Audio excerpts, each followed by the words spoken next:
Good morning, everybody. You're tuned to Computers 2K now on the Nissan Communications Network.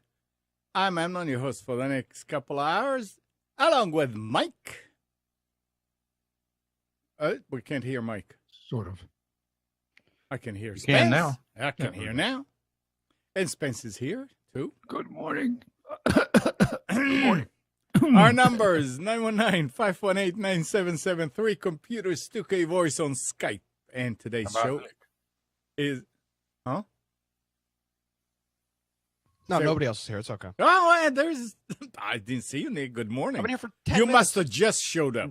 BS. I was here before the intro even started. Yeah. I heard Mike come back and say 9:07. I've been here for at least 5 minutes. Don't pick on the elderly. You hate me, I'm not. Just admit it. Today's show is made possible by vMix Software, Telestream Wirecast Software, and is sponsored by Tom Sinclair of Live Streaming Gear.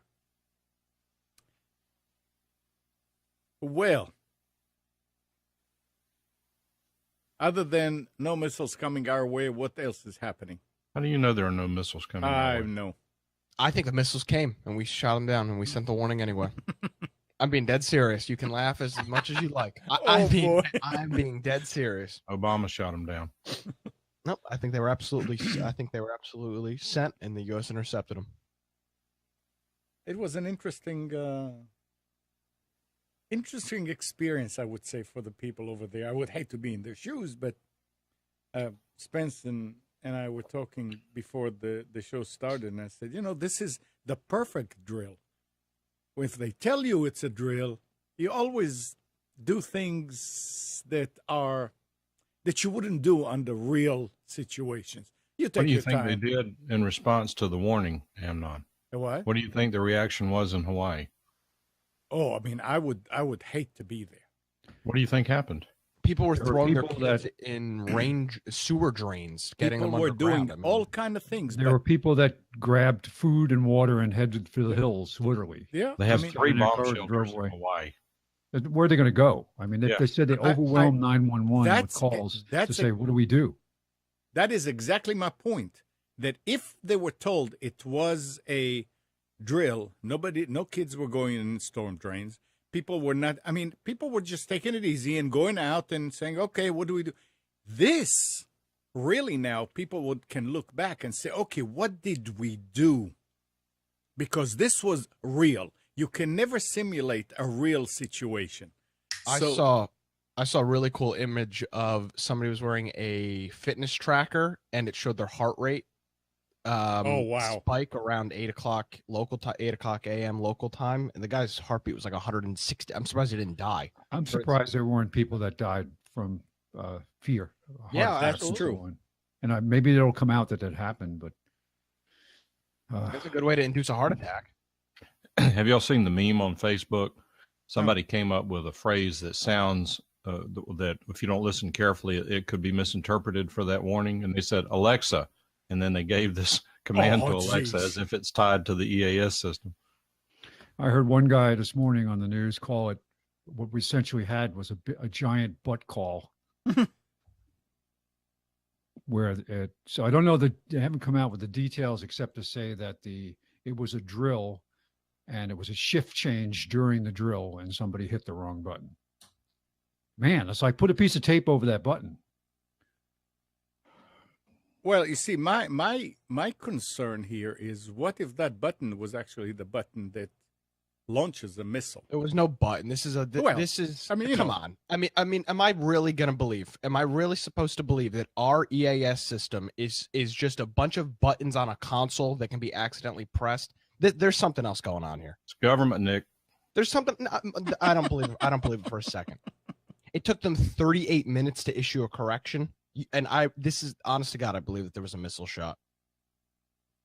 It took them 38 minutes to issue a correction.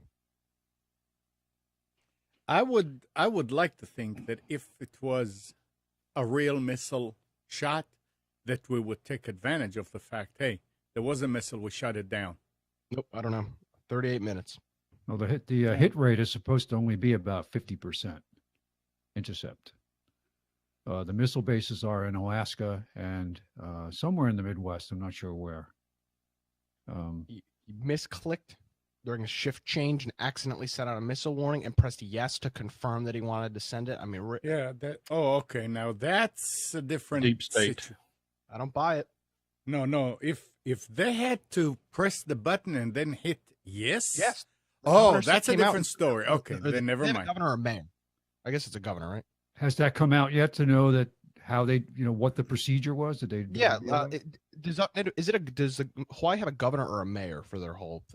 I think it's a governor. Or a dictator. It's a state. Yeah. It's. Yep. Dictator. Yeah. Yeah. I think. Let's see. A benevolent despot. No. If they had to hit confirm, then I'm Let me see if I can withdrawing my. It has to be at least as hard Assessment. as logging into your bank account.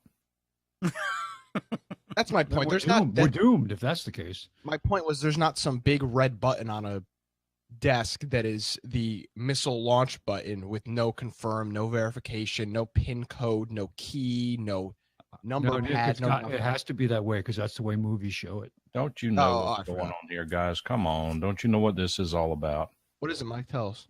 The Russians. Maybe they hacked the system. That's it. I saw a guy in a trench coat and a hat running out of the building as the alarm went off. They have video of it. Let's see if I can. It's absolutely certain.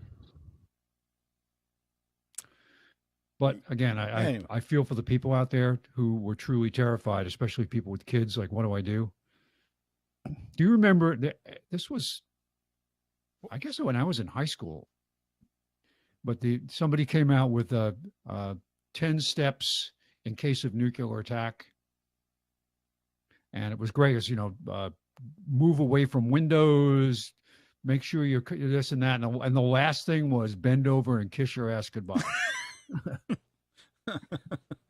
Well, there was a guy who was pretty smart I saw talking about this stuff. He said that if it were true, the safest thing that you could have done, and probably the only thing you could have done, which would have been marginal, but for the average person, about the only thing you could have done is gotten in the bathtub. Yeah, I mean, there's like you say, if they don't have a place to go, yeah. Anyway, it's all a bunch of liberals in Hawaii, so let them figure it out. Right. So,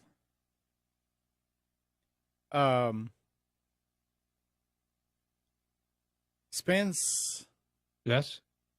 No, I'm telling people, Spence was here, and we would. I was having problems with my local network, where. And again, the local network. I have two feeds. I have an AT&T Uverse, and I have Time Warner, and they always worked okay with each other.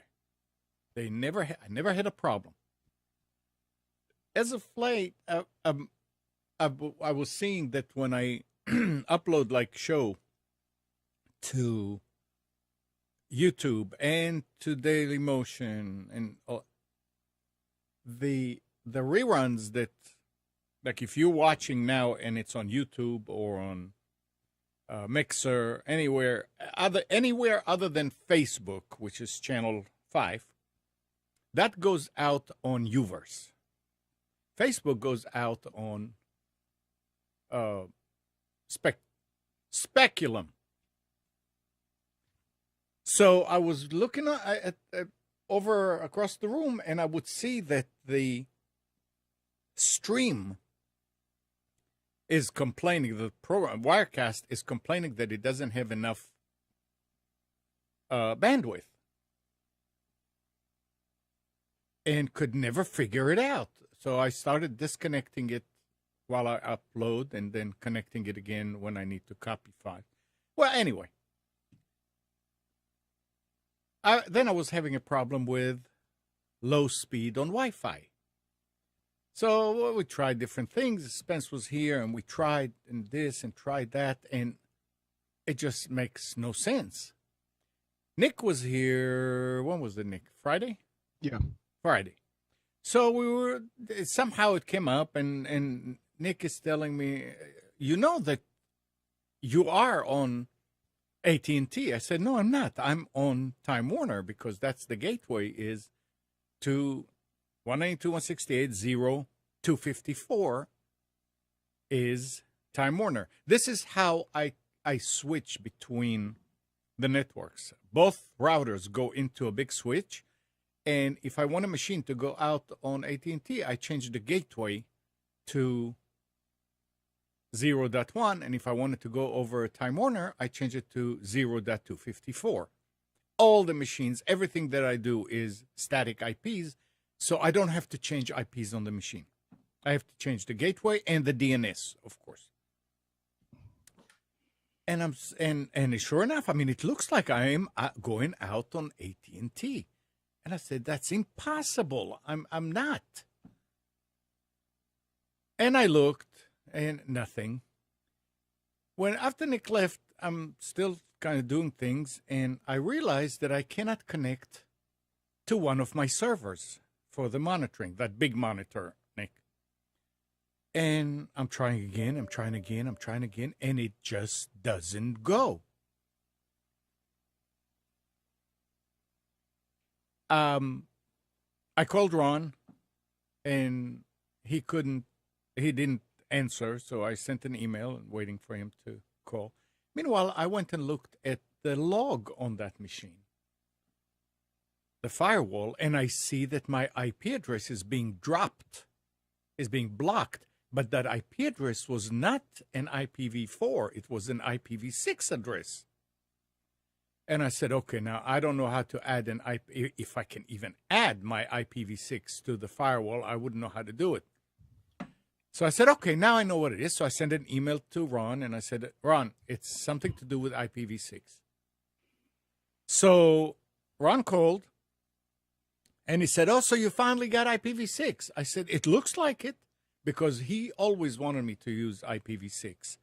And it turns out the router that I have, the TP-Link router that I have on the Time Warner side, does not support IPv6. So I just said, never mind. So we're trying to find out what it is. And in the meantime, I read and I find out that, oh, it's easy to correct that problem. I went, and you go into the network and sharing, into the change adapter settings, properties, and you uncheck IPv6. You don't do anything. You just uncheck it. Normally, everything is checked. And I used to go to IPv4 and put the IP address and all that, but IPv6 stayed as dynamically. So I uncheck IPv6. Sure enough, I can connect to the server and everything. But I'm still showing up when I do an IP config that I am on AT&T, not on Time Warner. I look at the gateway. No, I'm going out on Time Warner. I disconnect Time Warner. I cannot get out. But yet it says that I'm on AT&T. So we're talking about it. And Ron is saying, Amnon, something is giving you an IPv6. And it says AT&T. I said, you know what? Let me look at the AT&T router, which I hardly ever go into. Go into the router, and sure enough, the IPv6 section on their router has DHCP enabled. So I disabled it, and everything straightened out. this is not something that many people are going to stumble on or have a problem with. This is because of the way that I'm using two networks, two providers, in a very simple way. I mean, normally if you have two feeds like that, you would have a router that would have two feeds going into it, and it would know what to do when this is off and this is on, and balance and all that. I just wanted to be able to, that if at this point right now, since we're going on both of them, the link will never break. You'll either have to go to the Facebook channel 5, and continue to watch, or the Facebook channel, which is on this machine, will stop working. But if I wanted this channel to work on Facebook, I would go and I would change the gateway to the other one and continue working. The chat will always stay up because the chat resides on my server, which is not here.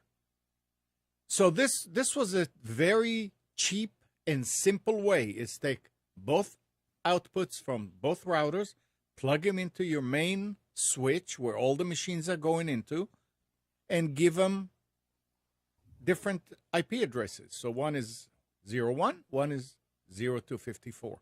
And it worked. It worked like this for a few years. Never had a problem. I just couldn't figure out what happened to the AT&T, or it could have been a Windows update that decided, okay, you know what, we're going to ask for IPv6. And it went ahead and did, because I just did the updates on my machine on Friday morning. And that's where I noticed the problem with me not being able to go out. So this was a very interesting situation. So if, now I don't understand and I can't find any information, what is the use of having in the adapter settings IPv4 and IPv6 set up that it's ready to be used? I mean, you will either use this or use that. I just checked my IP config. Yeah. And both are enabled, and I have addresses for both. Okay, now if you have addresses in both? Yep. So you're going out with both IPv4 and IPv6? Well, it depends on what happens when it hits my router. But obviously it's handing out addresses because I've got a local link IP6 address. Interesting. Gateway. A default gateway. Actually, here it is. So I have my gateway and my default gateway, and I've got an IP6 and an IP4 address in. So I guess it knows what to do when. I ordered another router. I'm going to get it today. An Asus, Nick. And yeah, you got it. What you said, an Asus?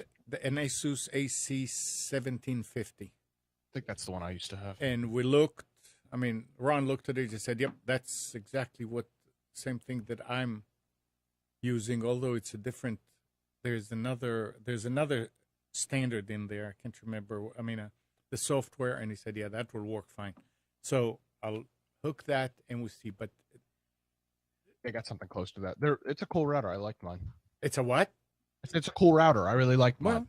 Well, I mean, it's not like I'm taking the router to dinner. I mean, it's just. Well, I mean, you might if it's good enough. You may take it out to a nice dinner, maybe some fine red wine. I'm just saying, who knows? Yeah.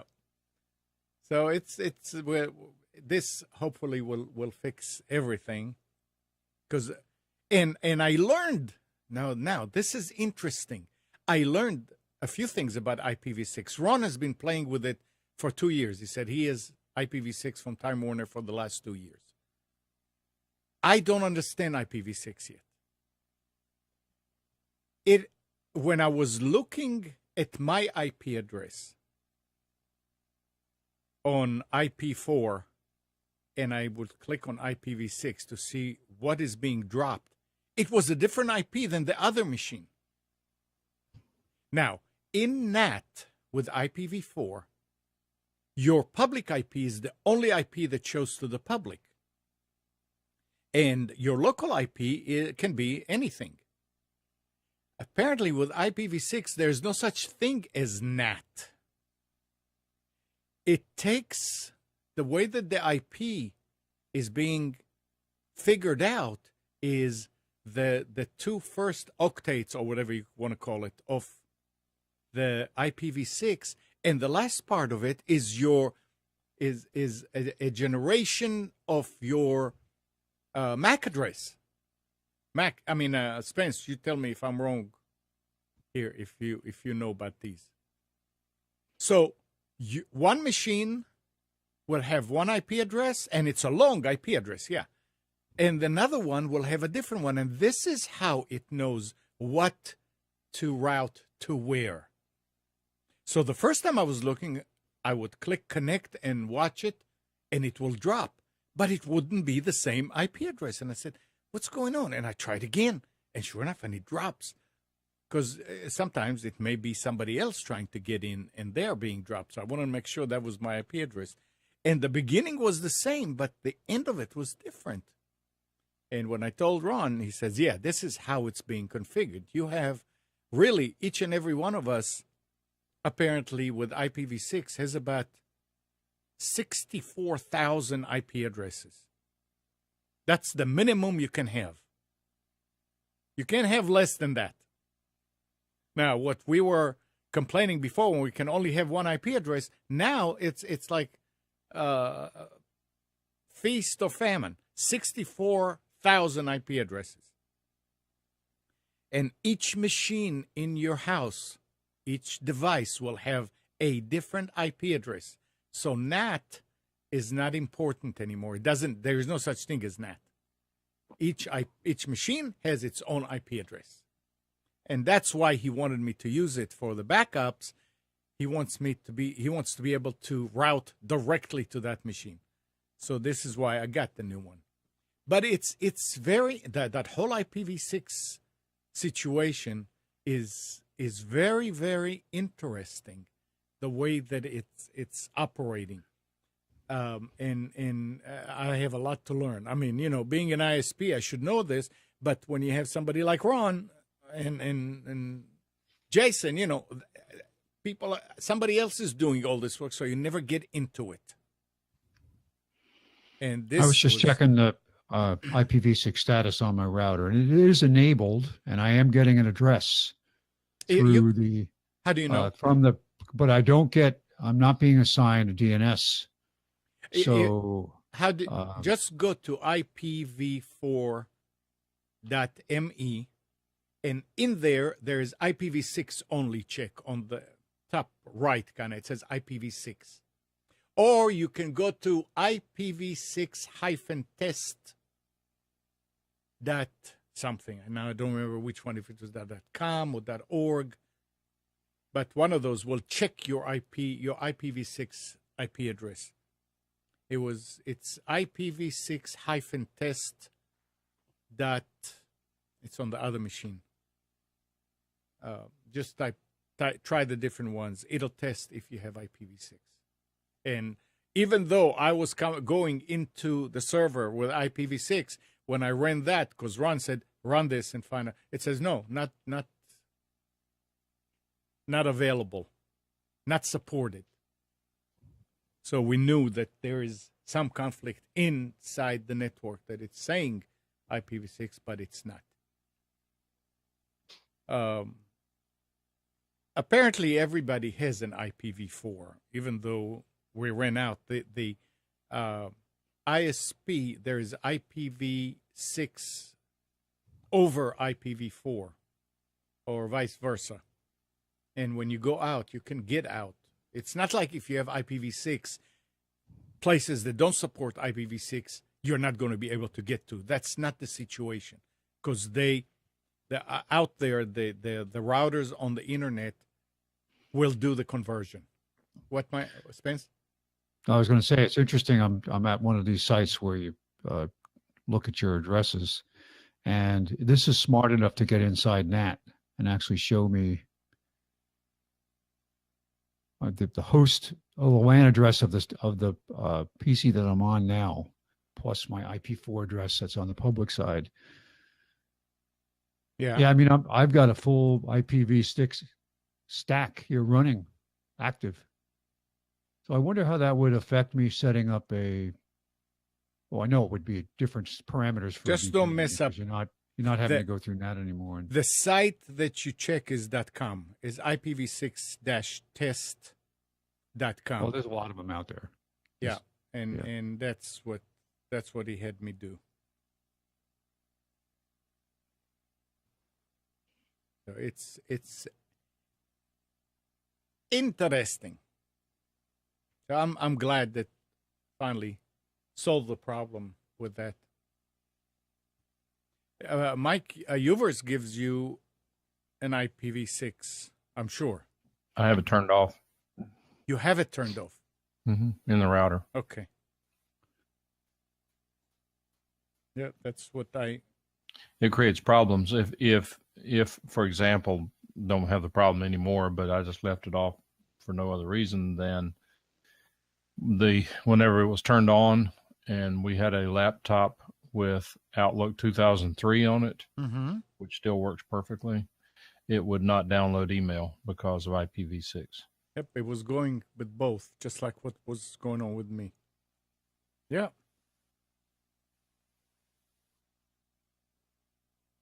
It's still going to take some time before it becomes the standard. Now, there's already sites that are switching over to IPv6 only. That's okay. But you see, that's what I was saying, Nick. You can still go to them. No, you cannot. You cannot. If there is a website that does not have an IPv4 address, you do not have IP6 enabled, you cannot get to that site. See that when I asked TW Telecom back then for an IPv6 range to program into our routers at Delta Force, and we were talking about it, and I said, now, what happens to people that only have IPv4? Are they not going to be able to come into Delta Force? And everybody explained, said, no, that's not how it works. It's going to be, they are going to be able to get in because we will translate it knowing what they are coming into. If they're an IPv4, TW Telecom or Level 3 or Time Warner or whoever will translate it so they can get in, and then on the way out, they send it back as IPv6. That's the IPv6 over IPv4 situation. I think what they're describing is you'd still have an IPv4 address. So even if somebody you'd have two addresses associated. So that's correct. Okay, that's I think what they were describing. If you had no IPv4 address, okay. And again, I'm not saying this for certain. I'm just saying the way I believe I understand. The way you read it. USS Rover is saying, can you find an IP address that says that's only IPv6 to try? And that like it's IPv6.google.com. I think that's only for testing. But that's what I'm saying. Like, if you don't have IPv6, you can't get it. Any site that would set it up only for IPv6 is shooting themselves in the foot because most of the internet is still IPv4, and that means, hey, you have a bunch of friends, but you are not opening the door except for a few of them, and the other ones cannot get in. You say, why is nobody visiting me? It's kind of, I don't know.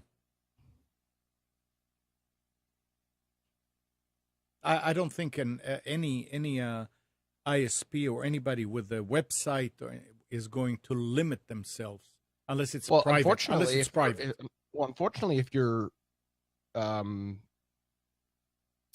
if you're just getting a IP address given to you now, eventually there's not going to be any left for you. You won't have a choice. I mean, it's inevitable that these GoDaddies and all these web hosting companies are eventually going to run out of IPv4 addresses to associate to clients. And now what are they going to do? Well, the issue when it was first understood 15 or more years ago that we're going to run out of addresses, when they first proposed the IPv6 standards, they thought that all the IPv4 addresses were just going to be gone. And then DHCP came out and got real, not DHCP, but NAT came out, and all the different versions of NAT that support, for example, persistent connections for IP phones and other services solved all those issues. IPv6 became we'll use it eventually, but we don't need it right now. So what happens is you see a lot of the pressure was taken off. There were companies prepared to go full IPv6 15 years ago or more. But now it's like, unless you run into something like Nick is talking about, where you need to have a permanent IP address and there's just only so many left. Yeah, it's going to become an issue, but now everything supports IPv6. Anything that new that comes out now has it. So there's no issues. It's just a learning curve. Well, the only problem you'll eventually run into is people that have it disabled. Or like, I don't have IPv6. I don't have it disabled. Time Warner just hasn't given me an IPv6 address. Yeah, I've got it here. And what I'm going to do is I'm going to play around with it and test it. I think I might test it on another router, but I'm not. I'll just disconnect my current router and use an older one that has IPv6 support just to play around. Yeah, USS Rover is saying that he could get there to that IPv6.google.com, but it told him that he should not. You shouldn't have a problem, but I could not even connect. It says site is not available. Yeah, you can't resolve it because you can't get to the IP address. Yeah, in my config in the router, there are no IPv6 DNSs listed. Actually, I lie. I do have IPv6 was disabled by default on this router. I guess I need to go enable it. Yeah, but if you're going to enable it, Nick, just remember that you did that, and if you're having any problems, go back and disable it. Yeah, I mean eventually people you're going to have it enabled. So yeah, I get to IPv6.google.com, no problem. You can get to then you have IPv6 enabled. Yeah, well, Spence said that he's got both. Oh, well, yeah, then he's also, and that's the thing is you do have both. It's not like when you enable IPv6, it gets rid of your IPv4 address. No. Your router serves your computer, or your router associates your computer with two IP addresses, an IPv4 and an IPv6. I was amazed. Yesterday I had a connectivity issue with my favorite brother printer from my Mac. That's your problem. Well, it turned out it was the printer. Wow. And I went in and I just did a reset on the networking setup in the router, and I put in I don't know why I never did, but I never had a permanent address in DHCP. So I put in a permanent address, restarted the route, restarted the printer, and everything was fine. But going through the config, I noticed there was an IPv6 configuration, and I don't know that it's enabled, but I was surprised that this is probably 6 or 7 years old, this printer. So I might just, if I have time, which I probably won't have, just play around with this and see. Oh, so you did not change the configuration. You didn't disable it or anything. You found the problem somewhere else. I found the problem somewhere else. As I was going through the menu screens on the network setup, it offered me a V4 and V6 path. Okay. Yeah. It was back in the day. This was, if you responded to an RFP from a company, this was a game-changing checkbox. If you didn't support IPv6, you were thrown out. So people came, oh, we support it. And then it really, in many instances, people didn't need it. Right. In most cases, you had to jump through. People still don't need it. In most cases. Well, I think that most new operations, if they have the chance to go ahead and they're going to do a redesign or a refresh or something, they're just going to say, let's go ahead and just do it. I'm just wondering now, understanding more about the IPv6, what would happen with NAT if my machine is on a local IP address, on a private IP address, 192.168, whatever, or 10.10 or whatever. Yes, there are ways to get into it remotely and break in, but in most cases, people don't know how to do it. You have to go through the router and do some things. if IPv6 gives the internet a direct access, direct route to that machine without port forwarding, like what you would have to do with IPv4, I'm wondering how secure that whole situation is, and if there's no way to block these without understanding firewalls and how to configure a firewall for this machine and a firewall for that machine. That could be, but I guess I'll start playing with it, and I'm lucky I have Ron that could help with it, and he's been doing it for a couple of years, so he must be protecting his local network. It'll be interesting. And Nick, remember you were having you were saying that the extender, the TP-Link extender, was also giving IPv6. Was giving AT&T. That's how you were connected to the extender, to the TP-Link. Nick was connected to the TP-Link extender. I didn't. Yeah. Really. Did you end up fixing? Were you able Yes. to end up switching that? Yes. So I research and search and search. There's no way in the software to set up the gateway for it. Mm-hmm. So I called TP-Link that evening. Spend about 25 minutes with the guy on the phone, mm-hmm. who did not, I'm convinced, did not understand it, who told me there is no way to fix this. There is something wrong with the extenders. I said, okay, never mind. I'm just going to throw them away and buy new ones, figuring maybe I'll jar him a little bit. Nothing. So after we hung up, I figured, okay, I'm going to go in for broke. I actually reset it to factory. Okay. And went ahead. Oh, the guy said you can't give it a static IP. It will not work. I said it's been working with static IP for all these years. So I did that. I went in and I reconfigured them and repair, and everything is working right. So and it must switch. It may just randomly. So I bet you this is what happens when your Time Warner goes out. Yeah, it can't get that gateway, and then it'll switch over to AT&T. It's possible. It's possible.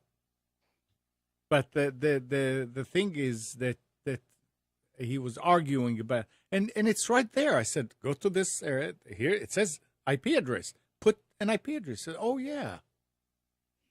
I did learn something new about Wi-Fi and how to control it around the house from Spence on Thursday. Or was it Friday? When did we go out? I don't remember.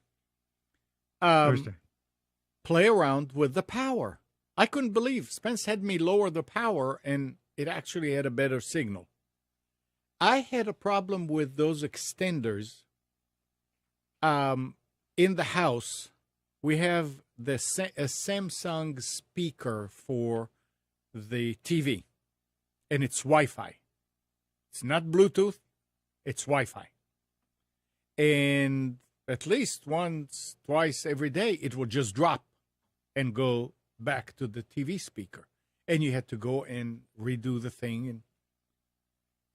And I realized that every time that it dropped, it was connecting to TP-Link 1, which is an extender in the bedroom. The TP-Link 2 that I have here now used to be in the living room, and I figured, okay, this is strong, so it will always connect to it. No, it did not. So what I did now is I lowered, since the TP-Link that's here now, the number 2 extender, is only for this area, for the studio and maybe in the office if I needed to, but I don't. I lowered it to 25%. And in here, it's got great signal. I went and I did the one in the bedroom. I lowered to 25%, and it was a little bit low for the room. So I did it at 50% and took Kathy's iPad and walked from the living room when it's connecting to the main access point and walked toward the bedroom. And as it went down and I got to the bedroom, it switched to TP-Link 1. So now there is no way that the speaker will decide, oh, I'm going to connect to TP-Link 1, because there is no TP-Link 1 as far as it's going. Because you go in the living room with the iPad, you don't even see TP-Link 1. You don't see TP-Link 2. You only see one of them in there. So that's interesting. We always try to get, oh, yeah, I want full power from this. Well, sometimes it's nice to have lower power so it solves problems. So think about it just the same way when you overdrive an audio signal and it becomes distorted. Same thing is true with a Wi-Fi signal. It becomes distorted. And you can be shouting at something and it becomes to the point where the receiver gets overloaded and can't, it has to keep retrying. So you should always start it with a low power and work your way up from there and see how well it works. Remember, we walked around with a signal strength meter and turned it down and actually had better signal strength with it down. Yeah. Than we did with it up. So this is nice, and this actually solves conflicts where it goes back and forth between two of them as the signal jumps around. It says, oh, I can connect to that one. No, there's no need. Stay here. Just it'll be a little lower for a second, and then it'll come back up, and it works. Anyway, all right. Oh, just a couple of points on IPv6. Yeah, that there are advantages to using it at home. If you're a corporate user, you can get what they call direct access to corporate resources using IPv6 addresses that you would normally have to go through a VPN. Right. Get. But the problem with, I've just been reading through some great forums here about the hazards of turning off IPv4 and going only with 6. It said that now there is some type of default firewall that will be put in place to protect you. It just doesn't, like, you don't turn on V6 and suddenly you're open, all your addresses are exposed to the general internet. It's not there. NAT did give some type of protection, obscurity. It's not really a security feature, but it provides some type of security in that your address is not reachable from the internet. You would get a message saying that address is unreachable. Right. If you tried to ping, a 192 address or a 10 address. So, but with IPv6, if eventually they think that ISPs providing local services to homes are going to switch to IPv6 only. But there are already lots of features in routers, the newer the better, that will protect you with IPv6. IPv6 also does some other things for discovery of resources by Microsoft on your own home network. You mean helps? You mean helps Microsoft discover what you got? Yeah. I mean, like testing of Windows 7 was done with IPv6 turned on. So it's part of the architecture. I was just reading how there are some things that if you turned off IPv6 completely in your PC, it would not break things, but it would cause it to have difficulty finding resources on your home network. There's work group, and what's the other one's home group? What's the other? The newer default work group is called what? I have no idea. I don't use it.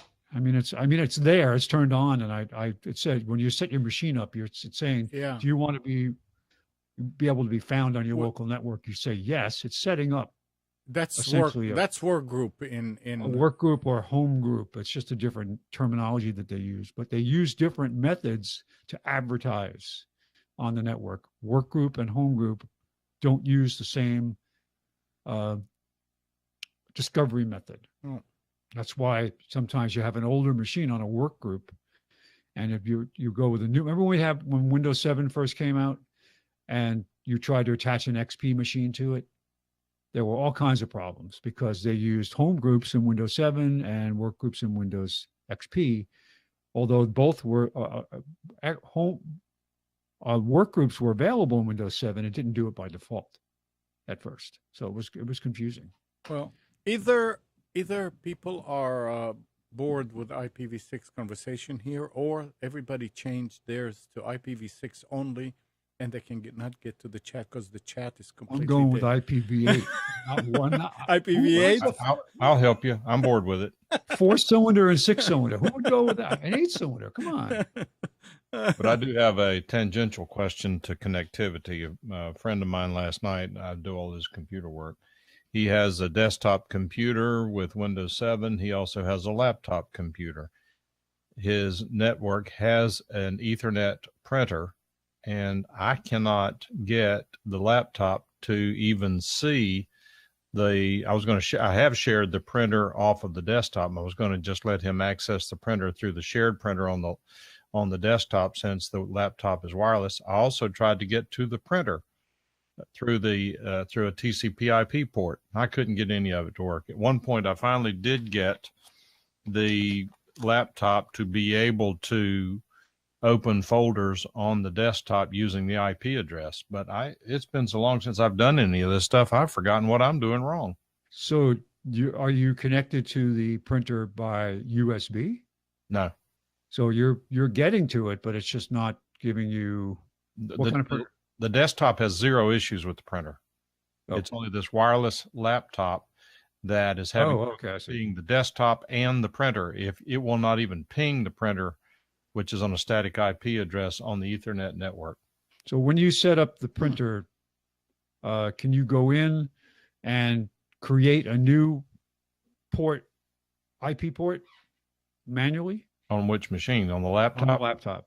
No, I mean, you can create a port, but it won't see anything. For example, when you tell it to set up a new TCP/IP port, that the printer's static IP address, it'll say, do you want me to check out whatever it is, the printer, and download the appropriate driver, and the printer won't ever respond to it. Well, try, have you manually loaded the printer driver on the laptop? Yes. So when you do that, don't say automatically check, just give it that IP address and say, load the driver from a list of drivers that I want to look at. I understand all that, but what I'm saying is, before you get to that point, is the laptop cannot even ping the printer, and the printer does respond to pings from the desktop. Can you ping the desktop from the laptop? No, but because it's probably got ping turned off on the desktop. But as I was saying, that I did finally, I was able to get, turning off the firewall and all that stuff, I was able to get the laptop to open a shared folder on the desktop using the IP address. And Alan says, does the laptop see the other devices on the network that the desktop can? And the answer is no. Yeah, I was going to say run IP scan, some IP scan act program to see what the network looks like from both machines. But the laptop has no problem getting out on the internet, and network and file sharing are enabled. Was there any bloatware on this machine that had McAfee or Norton or something? No. In fact, it's almost a brand new build of Windows 7. I agree with USS Rover. If I have a machine that cannot get out, and I did have a few, I would go in and just give it an IP address in your range, in your network, somewhere that the DHCP does not do. So take it up there and see if that works. And chances are it will. Say that again, Amnon. You go in and you go into the device, like the printer or the laptop or whatever. The laptop is set for static IP address. Hang on. The printer is set for static IP address. From the printer or from DHCP? You can set it. You can reserve an address. Internal. Okay, it is. Good. All right. And now, have you blocked that address in DHCP? It's reserved. Okay. That's the trick, is to set up the DHCP to only give, let's say, from 50 to 100. You'll never have 50 devices. And then use something up above it to give it. So you did that. I get that. Now, again, it works perfectly from the desktop. Okay. But the laptop will not see that printer. Alan says network discovery is on. Is that what it's called in Windows 7, network discovery? Yeah, I didn't have a problem with this crap till Windows 10 came out. I don't know. It's not like I haven't done this 1,000 times. But don't use now this printer, how new is it? Oh, it's old. And it doesn't have a web services. It does. It does. So when you go to, can you find it under web services? Yes, from the desktop, no from the laptop. That's weird. I agree. No, Alan is asking if it's on. He's not saying it's on. That's what I'm asking. I say, how do I check to see if it's on? I want to make sure we're talking about the same thing because I went through the network settings. Did you? I mean, guys, I've done this before. I mean, this is Yeah, not I know. I something mean, that's and I know how frustrating this game. I mean, I did this before. What am I missing? And it's normally something stupid. You try to ping it. Yep, no, nothing pingable. Okay. And the reason we had not noticed is because he doesn't use the laptop very often because I've got one other thing we'll talk about in a little bit, but I'm trying to figure out. I went through and then I think the answer to the question, Alan, is I think network discovery is on.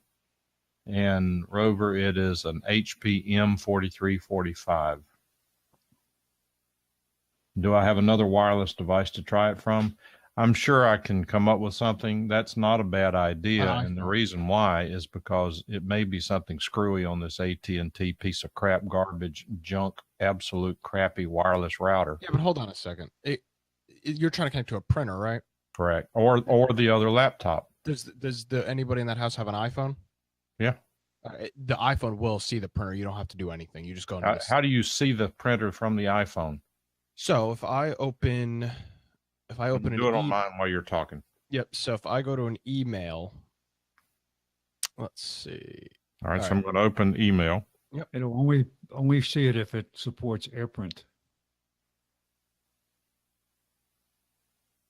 If the printer doesn't support AirPrinting, it won't show up. I'm sure it won't. My super old brother my super old brother, which is connected via USB to a computer, supports it. So I would. So I just click on the show more stuff inside of an email, and I have flag, mark as unread, snooze. Hang on, man. So I'm going to open an email. Yep. And you want to, I'm using a different email client than you, but there should be a more or something inside the email to view more options. View more options. So, or maybe the little hamburger icon or something like that. Not on what I'm using, not on the email client. And there's got to be a show more something somewhere. So there's a folder, delete, the forward, the right, and the flag. I don't know. I mean, why do you have to get into the email? Wouldn't you be able to get from the general settings to see that there's a print? Well, you can't. There's nothing to really print. The phone. Oh, that's right. It's a phone. Print. Okay. So let me see if you can print a picture. What email client do you use on your phone? You can do it from an image too, Mike. Go to your image gallery, click on an image. Hang on, image gallery. Okay, I've got a picture up. Click on the icon in the lower left-hand corner. The forward box with an arrow. Yep. Scroll the bottom bar all the way to the right, and next to assign to contact, there should be a print. Print. Yep. And I see my brother 2240 printer as available. That's an old printer, all right. No AirPrint printers found.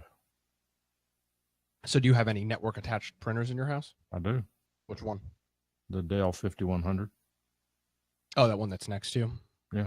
That one probably doesn't support AirPrint. Well, the one that at his house is probably equally as old. Then that's not going to do you any. It's a step to try though.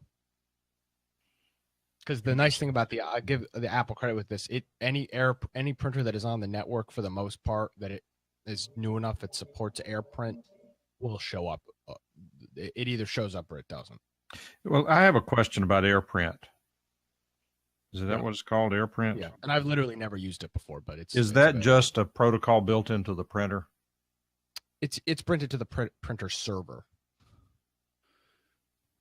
It gives it visibility to an iOS device. So, for example, Mike, it's either there or it's not, right? Yes. Now there are workarounds. For example, my printer is USB only. It doesn't even have internet or Wi-Fi or anything. So I've got it hooked up to a Linux computer, and I'm running CUPS, the Universal Printer Server. And I guess CUPS supports the AirPrint. Yeah, that's protocol. why you see it. It's not because No, I'm the aware that's why I printer- see yeah. it. But so if you have it, if you have a printer that's not USB, you can, or a printer that's not network, you can still hook it up to a CUPS or something like that, and it'll print via AirPrint. Actually, honest to God, I've never tried it. Let's see if it works. You can also load a driver on your PC or your Mac for a USB connected older printer to give it a presence in AirPrint. Yeah, but this one's Ethernet. It's not USB. Act as a proxy. Yeah, if it's Ethernet directly connected, if it doesn't have a native AirPrint driver built in, it won't work. Now, does the printer has Ethernet, but it probably also has USB. Doubt it. It's a big commercial printer. Yeah, usually they have USB for configuration. AirPrint works, so there it is. There's my AirPrint off my phone. Gab. So somebody was asking what make and model we were over. It's an HP M4345. Oh, I know that printer. It's a nice printer. Yeah, it's a nice printer. I gave it to him. The HP what? HPM what? M4345. Yeah, it's got a scanner and a fax machine built in, doesn't it? Yep. Yeah, nice machine. And it's relatively small. It's not a floor model necessarily. Well, this one is because it's got about 5 Got the paper base. trays on it, Yeah, it's got but the base, yeah. he had room for it. So anyway, I still don't know what the problem is. You know what? Sometimes this stuff, when you get late at night, the answer is in front of you and you don't see it. So I'll take another lash out at it today.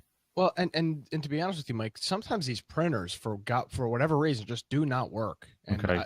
But the point being that A, I can't ping the printer, and B, I cannot browse the network and see the other network devices from the laptop.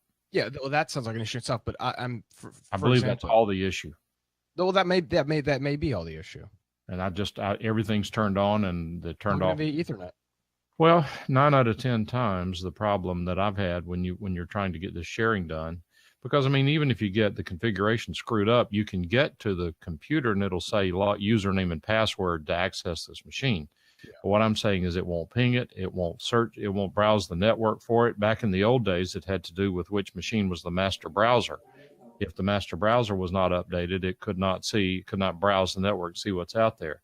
However, you could always get to it through the IP address, which bypasses Windows browsing, network browsing. So I don't know the answer to the question. I'd plug it in via Ethernet and see if that works, just as a test. New network drivers for the laptop. Let us know. Actually, Nick, I'd thought about that. I'm going to probably have him plug it into the Ethernet and turn off the Wi-Fi to see, at least narrow it down to whether it's a networking issue or a Wi-Fi issue, because I mean, the laptop is kind of old, but it used to work before. It used to be an XP laptop. I rebuilt it to Windows 7 a long time ago, and everything's been fine on it. He's traveled with it, able to get into all sorts of systems, but it's an older laptop. It was a powerful laptop in its day, but it works well, works really well. For example, my laptop at work, at the office will not print Wi-Fi or Ethernet. I just have not been able to. Every other computer, Wi-Fi or wireless will print. I just cannot get my laptop to connect to the one of the printers.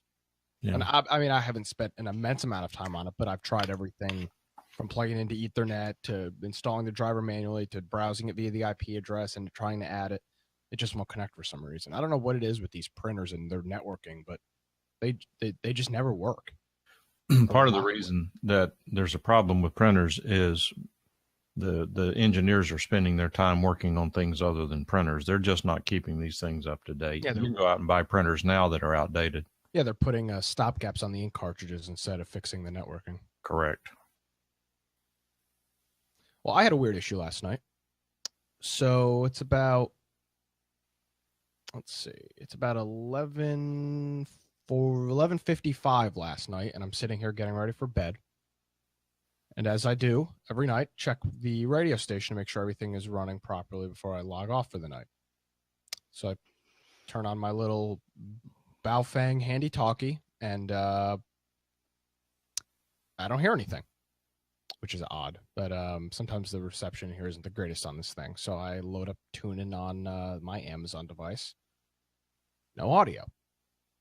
So I've got monitors in place to monitor there not being any audio. So I log into the system and I see that the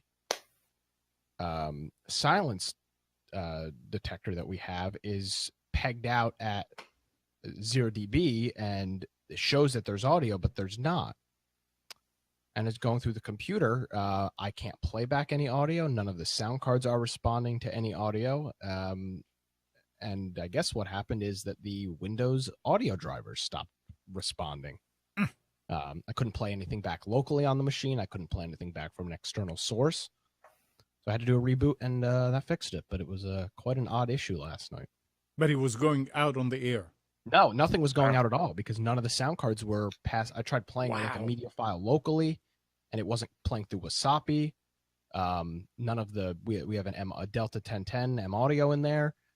Turning those devices up to 100, it wasn't doing anything. It was just a very, very bizarre issue, and a reboot on the system fixed it. But anyone who uses Windows for mission critical applications is insane.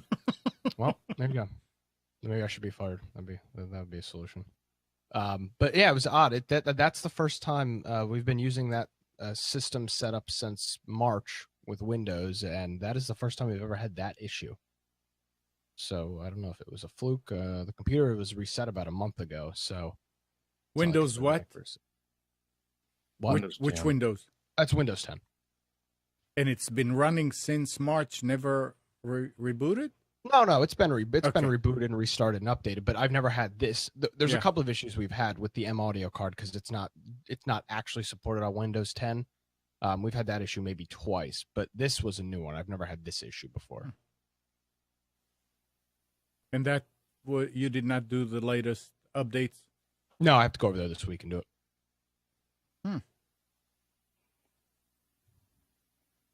Yeah, electronics. A missile is coming. Well, and just a reboot of the system fixed it. And I would assume it's just something with the.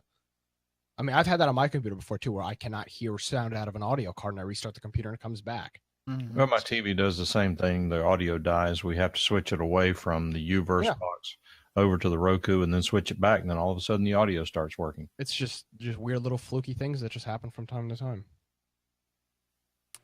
On a different topic, I went over to Sam's Club yesterday. No, can we Costco. wait and do the specials and then go back to this? Okay. Because we're already over. Spence? Yes. Specials? Specials, absolutely not. No, we can do it. I want, this time I want to be paid in advance. Okay.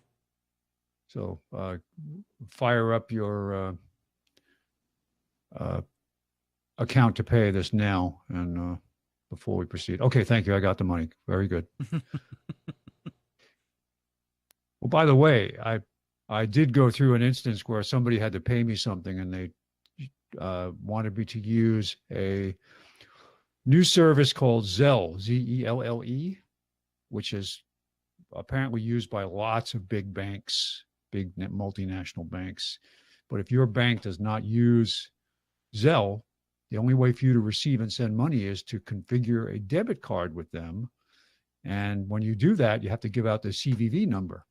So I contacted their technical support, and they said, basically, if you want to use our service, this is what you have to do. So I got around it by taking a debit card that I don't really use much anymore and just setting it aside as an inbound way to get payments. And then as soon as the money's there, I transfer it out, so there's no way to anybody to get into my account. Let's see what USS Rovers heard about Zelle. I mean, it worked okay. I got paid immediately, and the money was there, and I just transferred it. But it was just I wasn't feeling real good about the potential exposure. I even went to my credit union to ask about it, and they said, "Well," so you never want to hear them say, "Well," at a credit union. All right. Okay. Computers 2K Now specials for January 14th, 2018. And Amnon, we're going to get that Philco hardened computer and pod to drop in the back of your Deuce. We can ride around and be Yep. the new civil defense arm for the local area there. So we'll make sure that nobody presses the button by accident. All right. Starting with laptops at Best Buy, we've got an HP 15.6-inch touchscreen laptop, 8 gig of memory, Core i5, $479, which is 50 off. Office Depot has a Dell Core i5 15.6-inch for $479. Also, which is 170 off the regular price. Staples has a Dell i7 for $599, which is 200 off the regular price. Desktops, we've got at Best Buy, Lenovo Idea Center with an AMD A12, 12 gig of memory. I'm not sure how big the hard disk is. $469, which is 60 off. Office Depot has an HP Slim desktop with an Intel quad-core processor for $269, which is 90 off. And Staples has an Idea Center Lenovo with an AMD A9 for $299, which is $100 off. So these are all, I mean, one of them is an A12, one's a Pentium. These are all quad machines. The A12, of course, is a better performer than the A9, although the A9 is a great processor. I'm still impressed. AMD has done a lot to catch up to Intel. Not saying they've surpassed them yet, but they certainly have some good price performers. They're not lagging behind like they were. Tablets. Best Buy has a Digiland 7-inch tablet, 8 gig for $49, 10 off. Comes with a keyboard. Office Depot Office Max. Now, if you notice the difference in the icon, the O icon, instead of having a white background, it has a yellow background. I added that today because sometimes there are no tablets in the Sunday ad, or there is no product that matches that description in the Sunday ad. So I go searching through their site in general, and if I find something, I'll put it up there. But to let you know that it is not part of the Sunday ad, I'll give it a yellow background like that. So here we've got the New Vision Wi-Fi tablet, 8-inch. For $69. It is a sale item, 10 off, but it is not listed in the regular Sunday ad. And Staples has an iPad 9.7, 32 gig silver, $40 off for $289. Okay, networking, Netgear AC 1200 dual band router for $79 at Best Buy. That's 10 off. Oh, you've heard me talk about, gee, I have this great new AC router, but my laptop, or no, not the laptop in this case, but my desktop, if it even has a wireless card, is an old N or G or something like that. You want to take advantage of faster Wi-Fi speeds, you need to get an adapter. So here we have the TP-Link AC 1300 dual band PCI Express adapter for a desktop, $59 at Office Depot. Staples has the Netgear AC 1200 Wi-Fi router for $79, which is 10 off. Storage, we have at Best Buy the SanDisk Ultra 1 terabyte internal 2.5-inch SSD for $279, which is $120 off the regular price. Office Depot has a Western Digital Elements 2 terabyte external hard drive and 16 gig thumb drive combo for $69. That's 20 off the regular price. And Staples has a PMY Turbo 32 gig USB 3.0 flash drive for $16.99, which is $23 off the regular price. If you've been waiting for a good deal on a small UPS battery backup unit, like for example, for backing up your cable modem, DSL router, and local network, here's a good deal. It's an APC 450 VA battery backup for $39. It's 10 off at Best Buy. Logitech MK320 at Office Depot, Office Max for $24.99. That's $15 off. And then if you do a lot of presentations, there's a lot of devices out there. You can get some really cheap ones. But this is kind of a Logitech high-end one for presentation. It's at the 910 Spotlight, they call it. $99 is 30 off. But it does support other things like pen features and can be a total mouse replacement. So it's got a lot of features to it. Check it out. If it's something you could use, if you do this a lot and you need something, a quality device that's rechargeable, Look at this. It's at Staples. Monitors. We've got a Acer 23-inch monitor for $99. That's $60 off at Best Buy. Office Depot Office Max has a Dell 22-inch for $99. And finally, Staples has a Samsung curved monitor, 23.5-inch curved monitor for $169, $30 off. Printerland, we've got Canon Pixma MX922, wireless all-in-one printer for $89, save $90, half price at Best Buy. Office Depot Office Max has an Epson Workforce Pro WF4370 printer for $99. That's half price, $100 off.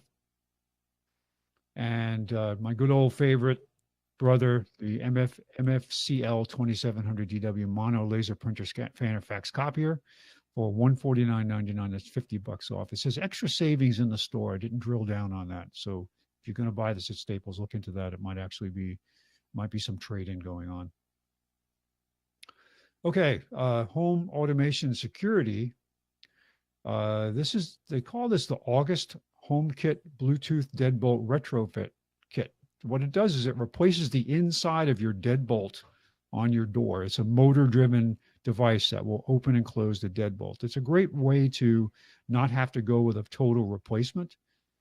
I've seen the touchpad version of, I forget who makes Schlage or something like that. They're very handy because if you want to have people have access from the outside with a keypad, you can assign time-sensitive special programs just for individuals, good certain time of day, good only once. But this is if you want to have casual access just using Bluetooth. $139, save $90. This is at Best Buy. Here's an interesting product. It's light strips have been out there for a long time, and I've installed several in kitchens where you had a tiny little remote, and you could use an extension kit to extend them together. It was kind of hard to conceal the wires, but I've never seen a high-end one. But now Philips Hue has a light strip that's compatible with the Philips Hue system. So it's a 16 million color. It's loaded with LEDs of different colors, so you can set the color. $89 for the kit, which is a 40-inch strip and the controller, and part of the Philips Hue system. So we'll work with Alexa. This is not a sale item, but this is available at Office Depot Office Max. Excuse me. And finally, Netgear Arlo smart home security camera system. That's pricey stuff, but what people like about the Arlo is that it's easily mounted. It's battery powered. I think they do make a power adapter for these cameras, but what's nice about them is that you can set them up for on demand so that you're not constantly using the battery. $259, I should say, which is $70 off at Staples. And finally, looking at some interesting stuff here at Fry's, we've got this Vantech Nexstar USB 3.0 dual 2.5-inch, 2.5-inch enclosure. Works with SSDs and hard drive. Now, what is neat about this is that it supports RAID. So if you want to build a small backup, USB backup that supports JBOD, RAID 0, and RAID 1, here you go. This is interesting. It's an internal SATA interface, supports up to 2 terabytes per drive, and it's $39. This is pretty awesome. If you want to build a portable RAID to take with you, this is an interesting device. I've got a couple of adapters here. VGA to HDMI adapter for $8. That's regularly $299, $499 off. So if you've got a requirement to plug an older PC that doesn't have an HDMI adapter into a HDMI monitor or television, you can do it for $8.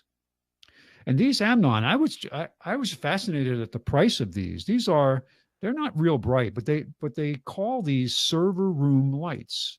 And I know why they have these. If you go into a big server room, you usually have some overhead lighting, but if you have to do something inside the frames and lighting is a problem, these are battery powered, they're rechargeable, USB, they work on AC, DC, or USB charging and accessories. Let's see.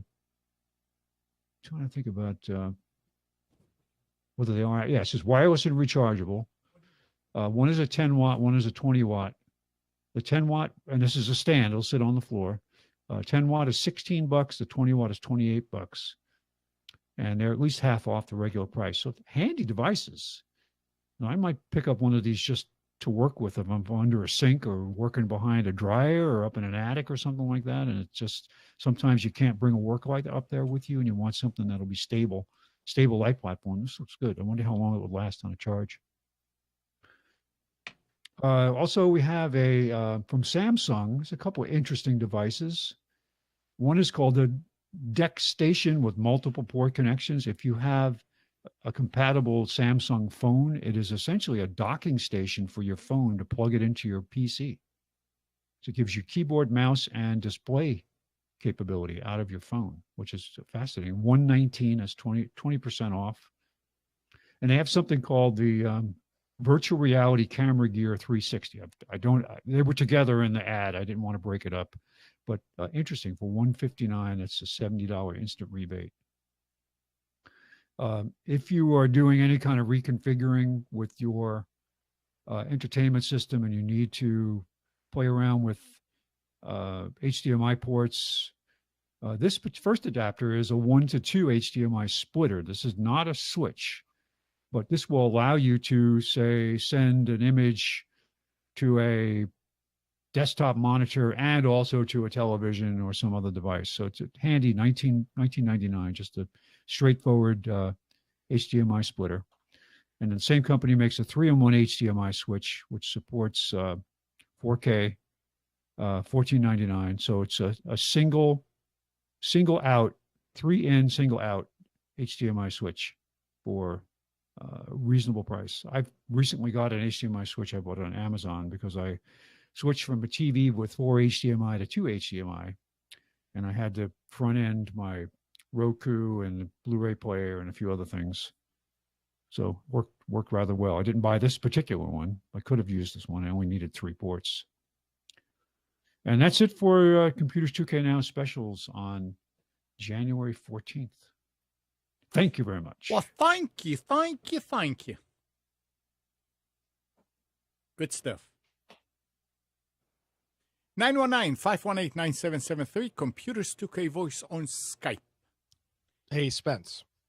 Yes. I ordered the adapter you recommended for my iPhone. Works good. Good. Oh, yeah. I wound up picking up another one. Yeah. At the same, hold on a second. I'm going to reach for it here.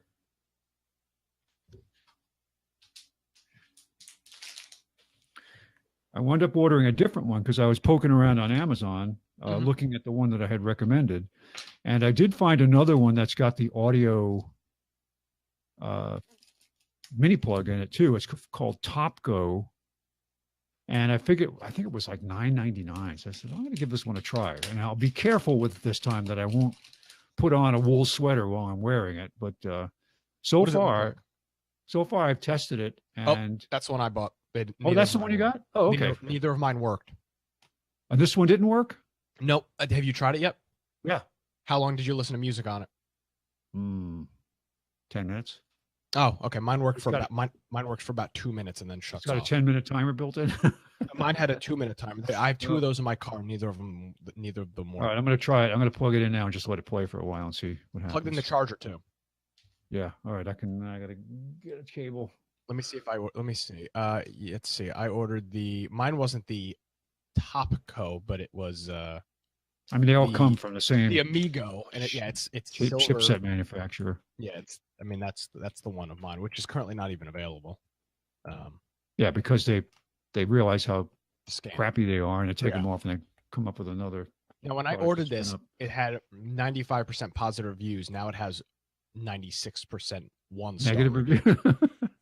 So clearly, Amazon's gone through and deleted the reviews. Yeah. They need to do a better job of some of this low price stuff. God, it's terrible. Yeah, it's not good. What I've noticed too, and the other thing to pay attention to it too, and this is the scam. I'll throw quotes around scam. I'm seeing a company will list a product like a phone case, sell a bunch of them, get good reviews, then switch the product over to something like one of these lightning chargers, that don't work and are really a scam. And then you go and you look and you don't read the reviews. You just look and you say, oh, 86% are positive. Oh, this has got to work. And then if you actually read the reviews, it's people saying, oh, this case is perfect, you know, or this lightning adapter is this lightning cable is perfect. This charger is great. Love the charger. It's not even for what it is. That's the scam I've been seeing. You should always look at noticed the most current reviews. But how the hell is Amazon allowing that? I don't know. I saw that. I was going to buy some shelving, and I found this top rated, you know, all five shelving. But you look at the very latest reviews, the ones in the last 2 to 3 weeks, people said this product must have changed. I ordered this before and I ordered a new one. It was junk, bent, broken in the box. They must have switched manufacturers. So I don't know if you saw it, but Bezos is now the richest man in the world. He's now the richest man in history. So he deserves it. He's such a good guy. Yeah, he's a good guy. I'm sure he's giving it all to the homeless because he just made a big pledge to fund 1,000 illegal aliens with college tuition. It doesn't even show up on his balance. I'm saying, yeah, that's interest on, you know, one day's savings. It's in rounding errors whenever they do that because. But so the answer to your question is the reason that they're not monitoring these things is he's busy counting his money. There is another thing that I guess the sellers figured out. You would go for a product, and on that page there are 6 or 7 different ones that you can choose which one you want, and sometimes they're completely different from the other. I don't know how Amazon is allowing this, but you're going for a light bulb, and they say, okay, so do you want 1, or do you want 4, or do you want 6, or do you want the socket that this goes in there? And the reviews are combined for everything, and you you read at the bottom, and somebody says that socket did not fit, and I'm saying I'm looking at the bulb. Why are you talking about? And as time goes, you figure out, oh, okay, that's what they're doing. But I know what Nick is talking about also. I noticed that you go and you read it, and they're talking about something completely different. You know, I think part of the problem is you get to the point where there's an acceptable amount of fallout that you're willing to put up with because it's such a small part of your business that you just, you know, this person complained, just give them credit. Because the rest, they're making so much money that it doesn't matter anymore. So, okay, yeah, that seller's no good, you know, no big deal. Just knock them off, and you know, we won't spend that much time worrying about it because there's so much coming in otherwise that just because you have 0.0001% people pissed off, it doesn't really matter. Yeah, I got to actually call them because Spence, I ordered that product last Sunday during the show. Yeah. It didn't come till Friday. That was supposed to be Prime? Yeah, it was Prime. It was supposed to be there on Tuesday. Didn't come till. I mean, luckily I was out of town Thursday and got home Friday night, but still. Hey, I've been happy with auto parts that I've ordered for the most part from Amazon. I shop around. I'll go to all these different sites and I'll find the best price. But there was a part I just ordered recently that I saved by not going with Amazon. I saved like $65 for a $200 part that Amazon just did not have a good price. Mike's not here. Oh, he had a question before the specials, and I interrupted, so wanted to make sure he can get to it. All right, sorry. Go ahead, guys. There's this add-on that you add to Amazon. It's like an extension. It has the W on it, the green W something, that it goes and compares as you look at something. It'll come up and say, you can save that many dollars if you go and buy it from there. Yeah, that's adware. Those are. I use Honey. I use the Honey plugin on one of my machines, and it will go and look and see if you're what you're looking at is the best deal. Yeah, that's what prices. that's what I installed. Works great. What were you going to say, Nick? That it's there was a company that was making a plugin like that was just like a total. They're oh getting no, a this kickback. one. Yeah, no, but they're getting a kickback on when you buy the product. Else they're like using their affiliate thing. They're getting a kickback when you Well, buy that's stuff. fine. Let them. I mean, but in some cases, you go and you see the price, and it'll come up, and it said, "There's a coupon for this," and you save $6, and you click on it, and sure enough, the price on Amazon went down by $6. If you didn't have it, you wouldn't know about it. I mean, if they figured out a way to make money from it, I have no problem with it if they're saving me money. But I can't remember the name of it now. It's either an M or W. Wick something. No, it works.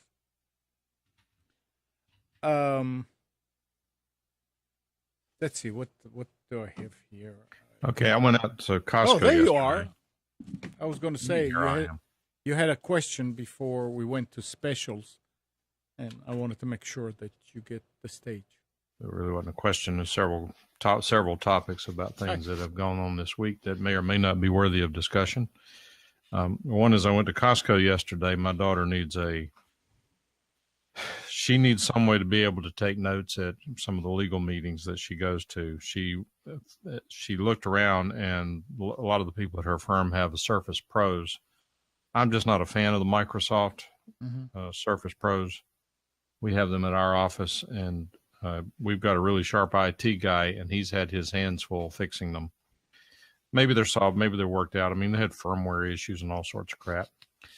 But I looked at they have one for $1,000, but it's a very scaled down model. It only has, I think, 4 gig of RAM, 128 gig hard drive or SSD. And I don't know. If I said Sam's Club, I meant Costco.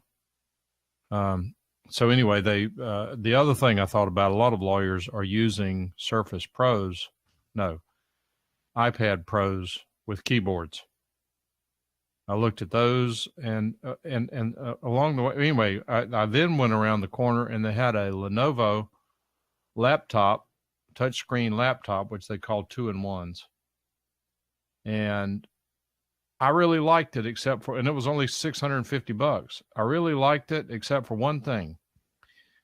It's so small, the desktop is a little flimsy. When you touch the screen, you have to sort of take your left hand and hold the screen to keep it from flopping around a little bit. Ooh. And that seems like it could be a problem with any manufacturer because of the small size. So I left without buying anything. And I'm not sure which way to go. I think I'm just going to give her the money and let her go pick what she wants. I bought one convertible laptop tablet that was a special that showed up on Staples one time, and it had didn't have an actual hard drive in it. It had like a 32 gig flash. And I put an SSD in it, and I run Windows 10 on it, and it's one of those fold back and it turns into a tablet things. And I'm amazed at how flexible and well it works. I use it for traveling. It's very small, very thin, and it's like an ultrabook. It doesn't have any drives or anything like that in it. But I was happy with it. But I helped a customer set up a couple of Lenovo Carbon laptops, high-end i7 laptops. I have one of those. Excellent. Yeah. They're excellent. And I was going to say, I'm surprised that they usually they're a little better with their manufacturing. But the X1 Carbon is a business grade laptop. Yes. Oh yeah, very much so. It was usually $900 each. Oh, mine was probably closer to 2,000. He's part of an accounting, some kind of accounting association got him a discount. We went out and configured it, and he got like $250 off by going through this organization with some coupon code. It was great. Yeah, we got ours through work. I mean, I'll end up buying mine for $125 once we're going over to the newer ones. But anyway, as part of this process, which is the next story, against my better judgment, because I happened to be over in that direction, I was going over to Woodcraft for a demo of a dovetail jig. debated whether to go. I generally don't go to those things because it's a pretty good drive from here. So I went ahead, went over there, got to the door. Sorry, demo canceled today. Oh, Sorry for the inconvenience. Okay, turned around, walked out, didn't buy anything. And I was already over near Crabtree, which I hate with a passion. And I went over to Crabtree, went into, God forbid, the Apple store. Oh, no. No, you didn't. I did. I almost took a picture to prove it to you, Nick. How did you feel when you went in there? Did you feel anything change about you? You look, we pick on Apple a lot, and I respect them. These guys have figured it out. I mean, I've laid it out. They've got it. But I'm going to tell you, this is related to that respect that I have for them. This store was nasty. It was crowded to the point it was uncomfortable being there. No one would stop and ask you if you wanted anything. I had to flag somebody down to ask them where the iPad Pro was because they're not very well labeled on the desks. I won't even go into all the bolts and fishing hooks that people had sticking out of their heads with the purple hair. I mean, it was just a very unpleasant experience. I've said here before, I strongly believe that if you want to be in business, if you provide good customer service, that you will beat your competition in a number of ways. But yesterday I realized that Apple is not doing what I think is the right thing, which means I don't understand what's right. What they're doing is they're providing an excellent product and people are enduring the customer service to get to the product. On the small things, they're willing to acquiesce. On the large things like the failures and the we'll swap this for you at no charge and all that, they're winning in that area. I cannot imagine anybody wanting to walk into an Apple store. You're missing it. That's what I'm trying to understand. I really am. Okay, so I'm going to ask you a rhetorical question here. So you said that they're providing the good product, but not the good customer service. At the retail level, that's a fact. Okay, so if you went out on AT&T's website or Verizon's website and purchased a Samsung S3 or whatever, and you were to get that phone, you were to have an issue, what would you do if you had to do something? On a Samsung S3? Yeah, well, yeah, let's say, what you had an issue with the phone. What would you do? Well, and I bought it where? Yeah, you bought it from AT&T. I'd go back to AT&T. Okay. They're going to tell you that you need to RMA the phone. Okay. So now you don't have a phone. That's not a bad thing always. That's the difference. They're providing, even though it's every Apple store I've ever been to is a complete and utter cluster F. It's packed. But see, you're missing my point. You're missing my point. What I'm saying is that they're able to get away with crappy service because of some of their policies that I admit are important, like the ability to deal with it on site. That's it. And they can.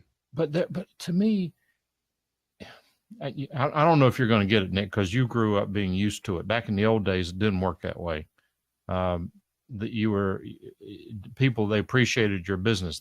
Apple doesn't appreciate your business. I got the sense yesterday they felt like they were doing me a favor, even waiting on me. That's not good customer service. And I will agree with you, it's not good customer service. But when the competition is send your phone to Houston, Texas for 2 to 3 weeks to get a battery issue dealt with, that is phenomenal customer service, and that's the thing. But I'm saying, and then what you're saying actually backs up my original position. If some other company, if Samsung were to come along and open Samsung stores where they would give you a new phone on site and treat you like they appreciate your business, they could put a major hurt on Apple. They could make Apple revise their customer no service policy. I would agree with you absolutely. Okay, that's my point. Oh yeah, no, and I'm not saying their customer service is fantastic. I'm not even saying it's good, but in terms of, well, actually, I shouldn't say that. Every time I've needed to go there for customer service, it has been good. I've made an appointment online. I've walked into the store. I've been helped. I don't know what type of store you have. I was there to the store. I had no problem. I mean, I was there once. You probably went during a weekday though, Amnon. Yeah. When did you go, Mike? On a Saturday or Sunday? Yeah, Saturday at 2:00. Yeah, that's prime time. Well, I bought my phone there Saturday around that time. In Crabtree? No, at the Apple Store, New York, and it's the same where thing. Nobody is. No, it was a disaster. I had to wait 45 minutes for somebody to even come to help me buy the phone. Not a chance. which was terrible. But guess what my other option was? Right. Ordered online, because none of the AT&T stores within 50 miles of Albany had the iPhone in stock. Well, that was after Christmas. They sold out. They didn't. Yeah, it was. Have them stocked up. But Normally they do. When the customer service, when there is not even any comparison in customer service from Samsung, Apple can do whatever the hell they want. I mean, realistically, honest to God, when I had my Samsung Note 2, and I had the issue with the screen, I had to go and buy a brand new phone because my option was send it to Houston or Dallas for 2 to 3 weeks while they determined if they could fix it. That wasn't a solution. Apple doesn't do that. And there's no way. How are you supposed to be without a cell phone for 3 weeks? You can keep a spare. I mean, everybody's trading every 2 years. Just hold on to the old I didn't have a spare. I don't. My spare now is my old iPhone, but I didn't have a spare. So it was just the Samsung, and that's why I don't see myself ever purchasing an Android phone again. Because if I need customer service, it doesn't exist. Yeah, you have to go to the provider. Yeah, you have to go through the provider, and that means you have to buy and the provider's not going to help you out. You got to buy their stupid monthly insurance installment, which you might as well just buy a whole new phone. It's ridiculously how expensive it is. All right, so my daughter Katie's iPhone, the home button is worn out. What should she do? She should bring it to the Apple Store. How old is it? Almost 3 years. They'll probably replace it for $100. That's what I have for a used phone. I mean, or she can go and spend $950 to buy a new one. I just spent $100 to replace the battery in my iPhone. It got me probably another 9 months out of the phone, 10 months. Right, another 5 minutes worth of battery life. I mean, I was going to comment on my iPhone 6. I had a new battery put in it and made no difference whatsoever, which confirmed that the problem is the firmware, not the battery. Mm-hmm. And each of the for some reason, people have decided that they want to call me late at night, which I'm going to quit answering the phone. Each of the last 2 nights, my phone has hung up because the battery died. And yesterday, I didn't take the phone off charge till noon. Well, to cap the Apple stuff, the article goes, we would go to CES and remark at how Apple's dominance loomed over the show. Vendors of all shapes and sizes were rushing to be a part of the Apple ecosystem.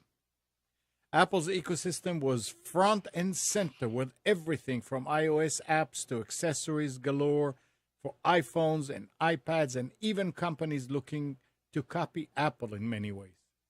The last year or so, things have dramatically changed, and that change is further evident at this year's CES. Gone are the days of Apple presence or observably winning of CES, even though they are not present. It was impossible to walk the show floor and not see a vast array of interesting innovations which touched the Apple ecosystem in some way. Now it is almost impossible to walk the floor and see any product that touched the Apple ecosystem in any way except for an app on the iOS App Store. The Apple ecosystem is no longer the star of CES, but instead things like Amazon Alexa and now Google's Assistant platforms is the clear ecosystem winners of CES. I don't know if they're not trying, or is it because of the bad publicity that they were getting the last year or so. That article seems a little slanted. Well, I mean, it's slash dot, so it's slanted, but there's a, where there's smoke, there's fire. I guess, I did not go to CES. I was never at CES. I wonder if that was true. If anybody heard same thing from other people, that Apple is not present. I mean, you don't feel it. Well, I think part of the thing is their ecosystem is already tested. I mean, everybody's got an iPhone. I don't know what people are. I mean, yes, everybody's playing around with the Home Assistant stuff. I saw a couple things that were for HealthKit there, but the days of iPhone cases and screen protectors and stuff like that are gone. And that was the big thing with Apple. If you remember back even 3 or 4 years ago, it was, oh, look at this case. Look at this. Look at this. Look at this screen protector. Look at this charger. And I think that stuff's just kind of faded away. And you especially had with Amazon. You had a lot of aftermarket people that lived for changes, slight changes in the Apple product, so they could respin their stuff. So, yeah, the whole OEM, the whole aftermarket product line for Apple. If you went into the store, it was very hard for them to get display space in the store for products that were, not OEM, but aftermarket.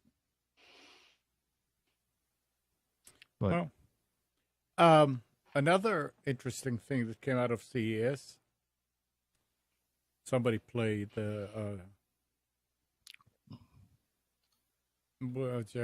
zone. I forgot the name of the show. What? Twilight Zone. Following a tease of a CES announcement, current Circuit City CEO Ronnie Schmoel confirmed on Monday that something called Circuit City will arrive as a new, more personalized online shopping experience starting February 15th. The announcement even included promises of AI-driven recommendations fueled by IBM's Watson, plus unexplained augmented reality and search by photo features. That comes from Ars Technica. So we're going to see Circuit City again. What a joke. Well, did they completely go away in Canada? I knew for a while. I thought they closed all the stores in the U.S. There were Canadian stores still around. I thought they were gone completely from everywhere. They completely were bankrupt and everything. But they have a current Circuit City CEO. The what? The bankruptcy judge sold the name, as I recall. Oh. They're hiring Amnon. Well, they pay you in Bitcoin. Attaboys. They actually are hiring. So it's circuitcitycorporation.com is their website, and they've got a careers thing on here. It was recent news is Circuit City to announce official company relaunch at the 2018 CES show. I mean, I don't see how they're going to how are they going to compete with Amazon? That's my question. I think they need to provide free shipping. That's their only way. That's their only. They'll wind up being just like all these other retailers are, where it's a great place to research product, and then you go to Amazon to buy it. Go somewhere else. Well, yeah, but this is the thing. They're talking about not being in person. So what the hell? It's just going to be it's just going to be a website. Well, look, yeah, it is. They're talking about this online versus retail thing. That it's not over yet. There's been a little bit of a twist here because Amazon has started screwing their customers by, I mean, they used to be great for returns, no questions asked, they'd pay the freight back. Now they're qualifying those returns whenever I had to do a return on an item, didn't have to, on an item for my son, because there was some confusion on his Christmas list. We bought 2 of them. When I wanted to return it, it was just a mouse, and I set up to return it, got an RMA. They would not let me pay for freight except through Amazon, and they charged me $9 return freight on that $30 mouse. Wow. Wow. So in that case, would I have gone down to Best Buy and had them do a price match if they had it? Yes. Absolutely. No, that's. So I don't think this game is over yet. I hope that Best Buy can hold on long enough to give them a little competition, but I don't know. It may be too late. Well, I think it depends on your area too. Where I was living in New York, the Best Buy was about 20 minutes away. We don't care how you did it up north. No, let's stop.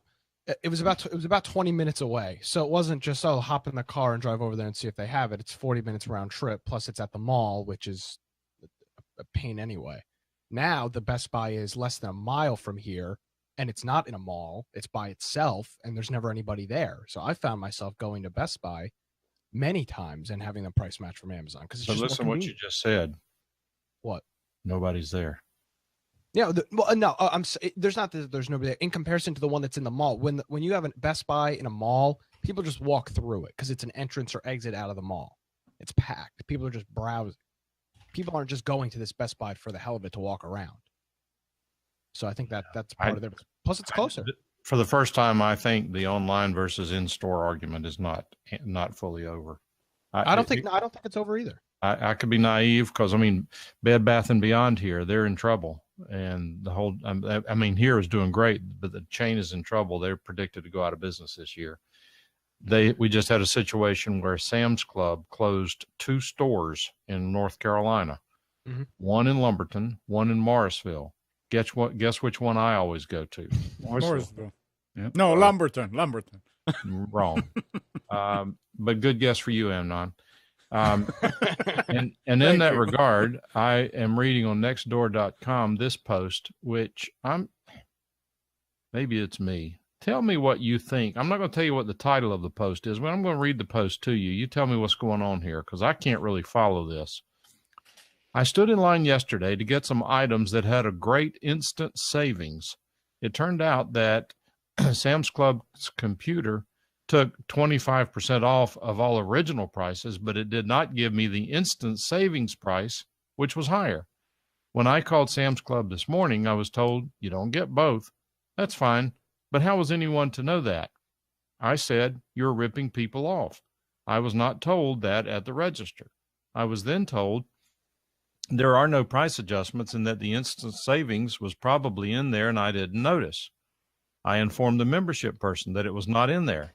She then said they had the instant savings in the computer and the corporate office overruled everything and was responsible for the pricing, and they were told if anyone complains to have them call the corporate office. I'm just giving you a heads up. Well, I don't understand that, because if it gave you the 25% off, which was lower, what do you care about instant savings? What did I miss? Complain. You didn't miss anything. People just like to complain. You want more. That's for sure. So the title of the article is Sam's Club Closing, Be Aware. What? Yeah. Sam's Club closing. I'm wondering if they've been told that it's 25% off because we're getting ready to close the store.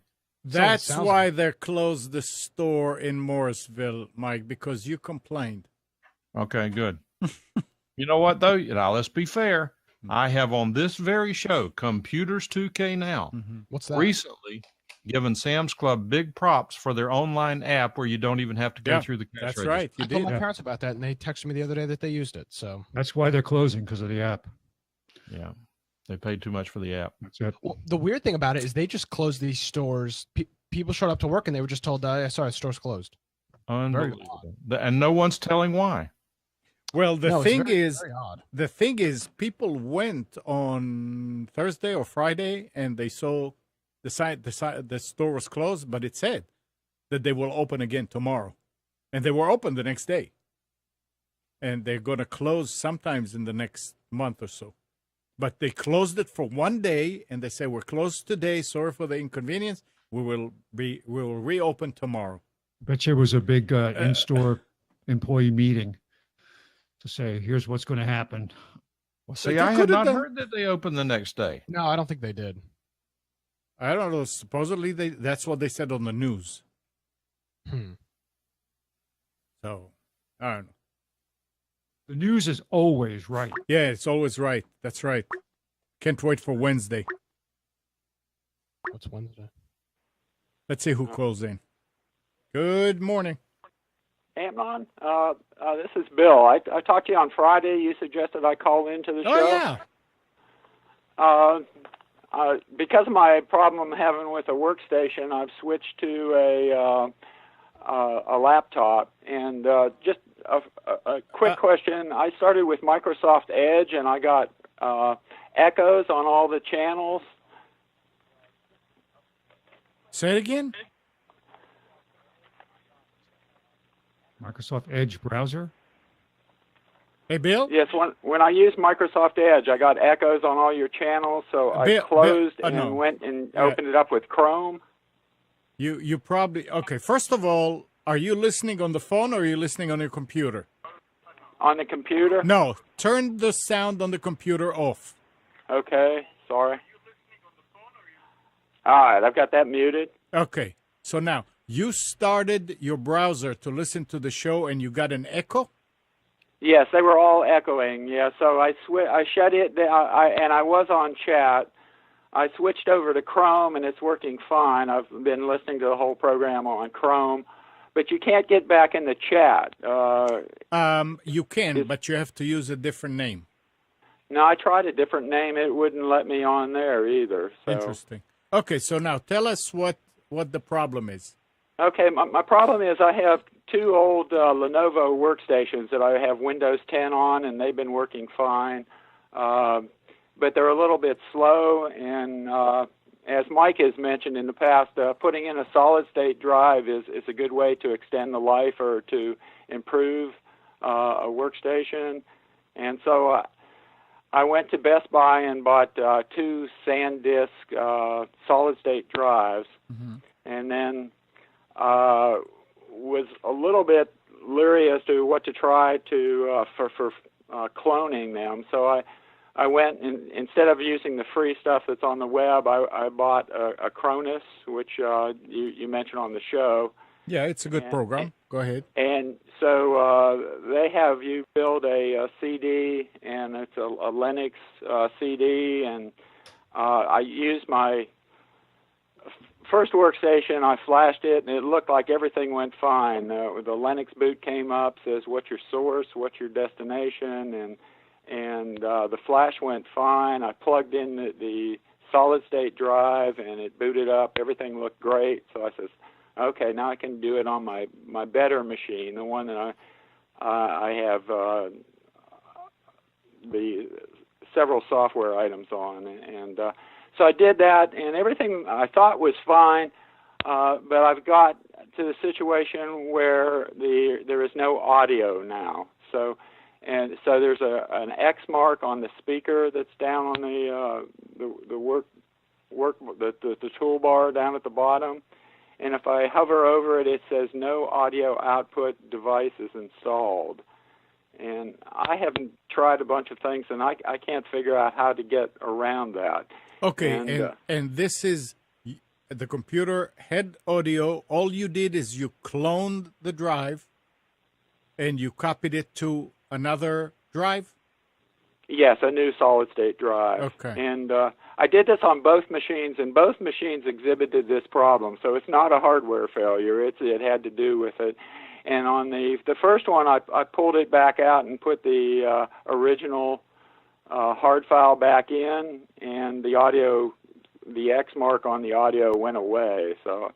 And if you right-click on the audio icon on the bottom there? It offers the Microsoft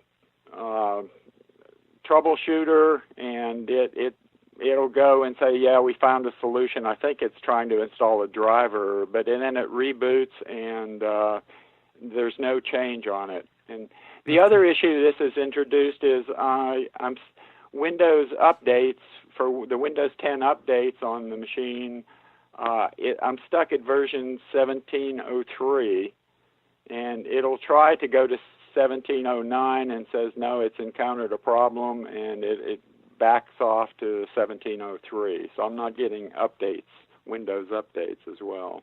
Okay.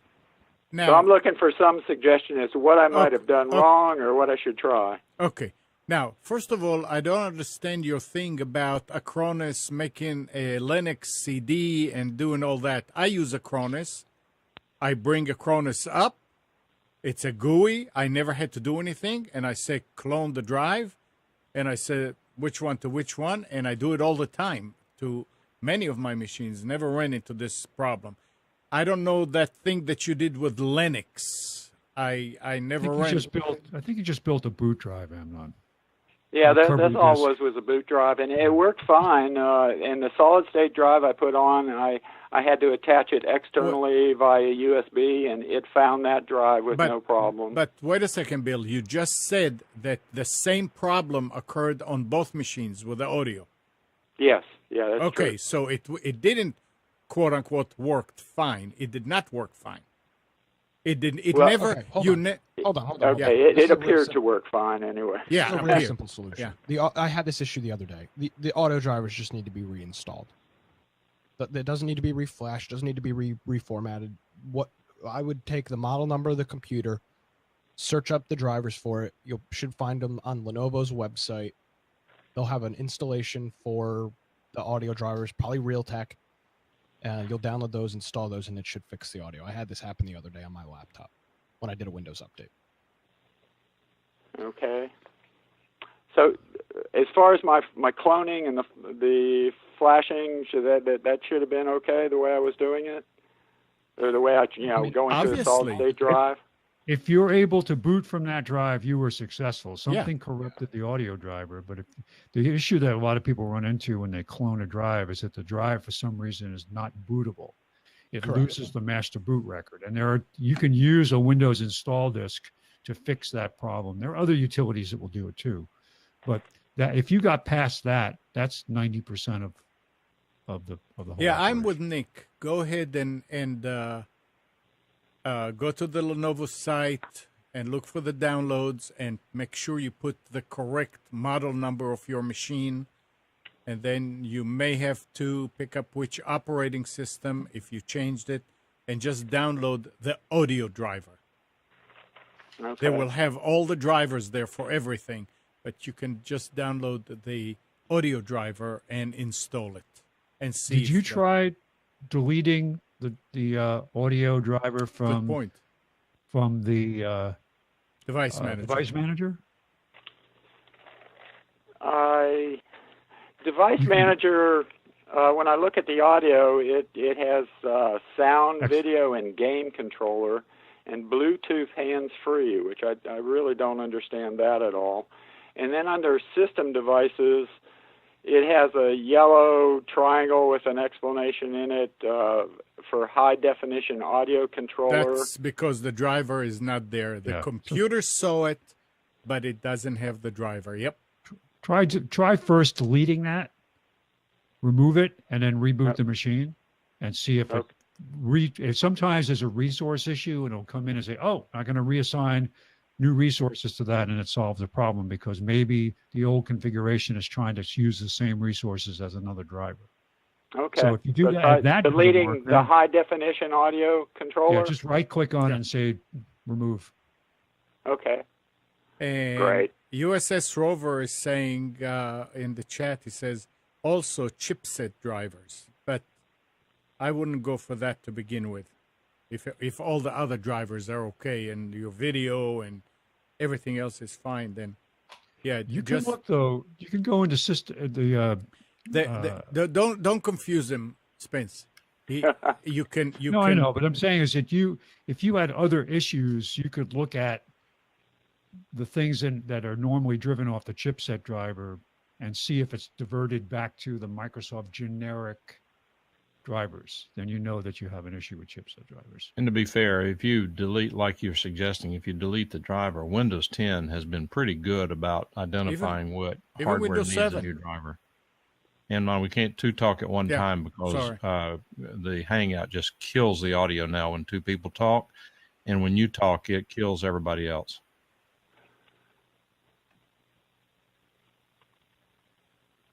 So Windows 10, it looked like it was trying to install a driver for me, but when I do a reboot, it didn't have any effect. So be sure to delete the old one first. Okay, all right. Well, thank you very much. But like Nick said, I would actually go and download all the drivers and put them on a CD somewhere. That is not what I said. That is not what I said. Just the audio driver. Yeah, no. Look for the audio. I would go ahead and download all the drivers and put them on a CD and keep them. So in case you ever have to install any of the drivers, you have them on hand.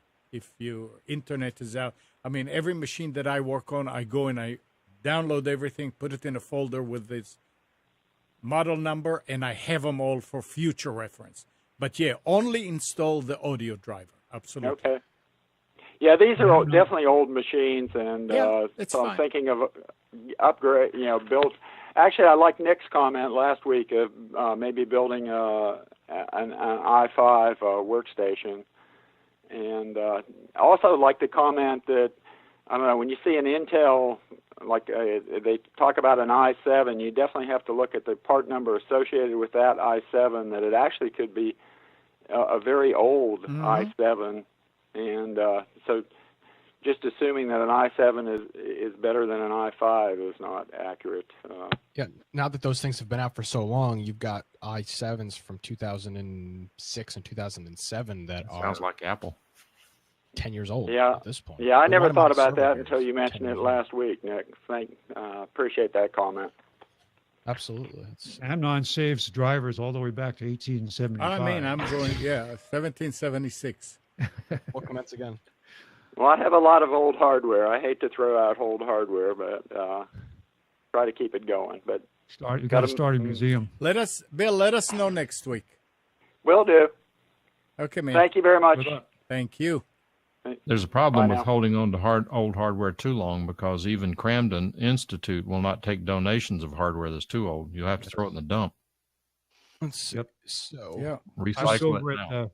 I was over at the recycling center dropping off something the other day, and I was right where the electronics had dropped off, and they were letting somebody pick through the pile. Hmm. I was like, I didn't think that was allowed. That's against, I believe that's against town policy. It is, and I was surprised, and I didn't challenge them or anything. I don't care. They jumped all over me one day because I was standing there looking at it. Yeah, it was. I don't know. Every time I go to the dump, I stop and gaze through to see what people throw out. It's amazing. It's tragic. Some of the stuff that gets tossed. It looked like brand new office chairs somebody'd thrown in there. so to just reference Bill's point here real quick. So I bought this computer on Craigslist probably about a year ago, and it was an i7. It was $100. It's got a i7 860 in it. It's from 2009. Mm-hmm. So even though it's an i7, I haven't done it, but if I could do the comparison, a middle grade, probably a new i3 would probably perform better than this. It's a 9-year-old processor. Yeah. Maybe an i5, but All right. I got one other question before we go, and then I got to go too. why do you have to go? I have things to do, places to go, people to meet. Football Sunday. Yeah, He's that's going to what go it is. he's going to go to Sam's Club. I've got to go watch NFL. Gotta go to Sam's Club. Is that what I'm watching? No. So, my question though is, my friend is very much into cryptocurrency. Yeah, I know. He is not a whiz when it comes to computers. He signed up for a course on how to manage these cryptocurrency accounts, which get into private keys and the like. He had me watch this course. This it's really not that long, but this guy explains how to use the various tools to manage, manage the cryptocurrency accounts. And my response to him was, if you do this, you're on your own. Don't call me and say, I've forgotten my password, because I can't help you. Mm-hmm. There's a story in this class where this guy, I'm sure has a lot of people contacting him. He said, a guy set up 3 cryptocurrency accounts, myetherwallet.com. Okay. You enter your password. It generates what is called A wallet? No, not yet. A key store file. Yep. Which includes a pass key that has, is it called passkey, passcode, whatever it is that has your encrypted password. You have to use both to be able to log in. Mm-hmm. Which I have some other questions about that. But he said that there was someone's used those to set up a wallet account, and then the guy lost his password, and he had a Bitcoin in it. Yeah, it's gone. Ooh. And that's the unfortunate reality of some of this cryptocurrency stuff. For example, if you get locked out of your bank account online, your money is not gone. You call the bank. Yeah, and you give them your driver's license number or your social security number, and they'll let you back into your account. That's why I'm so hesitant of this cryptocurrency stuff. Because if, for example, the exchange, you may be trading on an exchange, Coinbase, right now. If Coinbase, which they could do, they could just disappear, and everybody's money that is on Coinbase is gone. Is that Bernie Madoff's website? I don't know who owns Coinbase. He's running from prison. It's It's part of his rehabilitation program. Look, don't feel bad about it, Nick. There's coming up a big cryptocurrency conference. What would I feel bad about? An international one. They don't accept Bitcoin. It's to pay For fee. registration. Gotcha.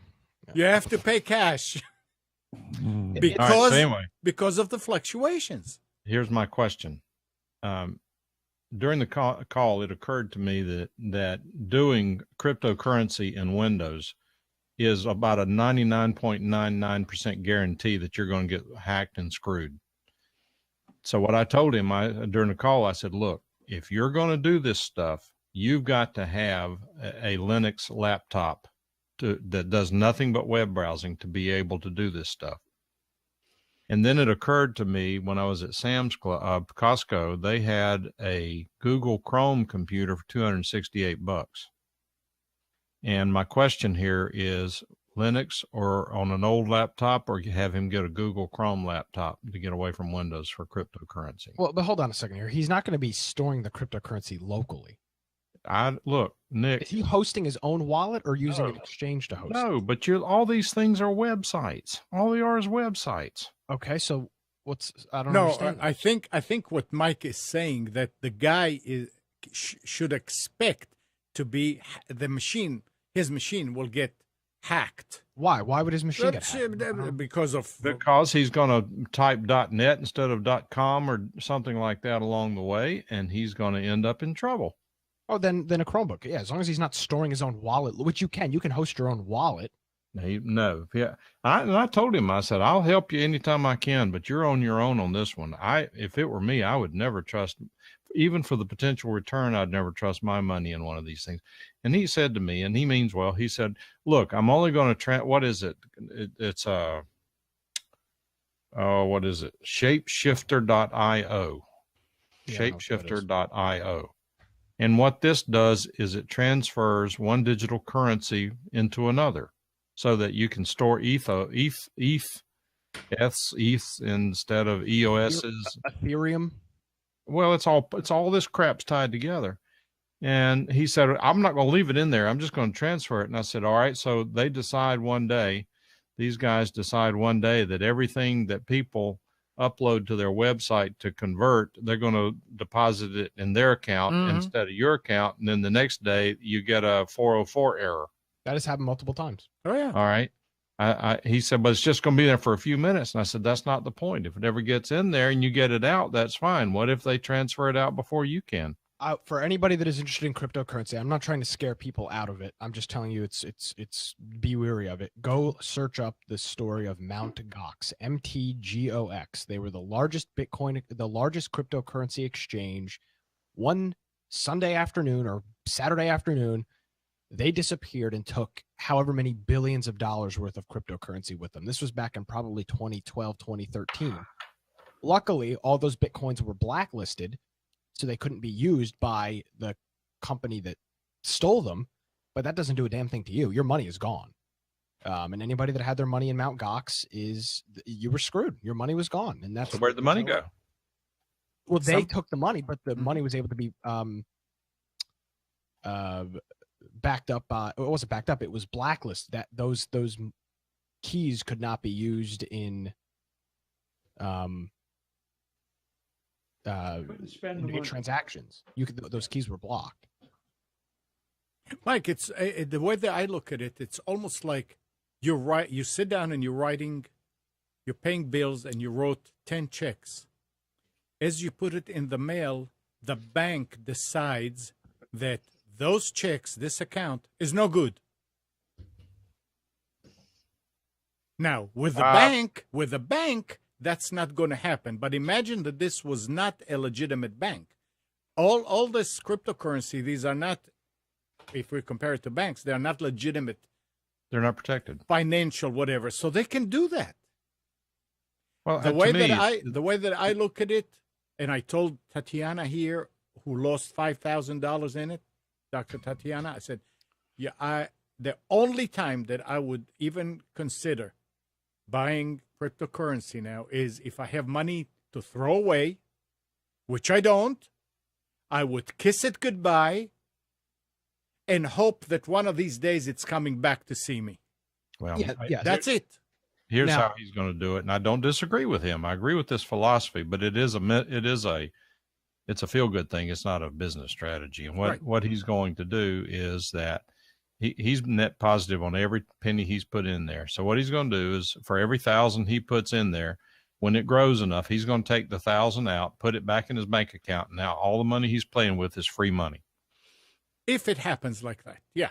And so far it has. Okay. Yeah. Well, not if he's been investing in Bitcoin recently. No, he bought it at 300. You tell me. No, then yeah, he's doing great. Buying it now would not be the time to go. So Mt. Gox lost. You ready for this? 744,000 Bitcoins. That's worth right now $9,883,000,000. Link it up. This is just on their Wikipedia page. Okay, link it up. So yeah, Yeah, that's Mike just- wants to that's- show the guy. No, I mean, you can show it. This was big. This happened in 2014. Mt. Gox suspended all trading, and hours later, after its website went offline, returning a blank page. Look, there are some brand new mega millionaires because of it, and more power to them. Absolutely. But just don't think because who's one of these big basketball players? LeBron Name James. somebody. Who?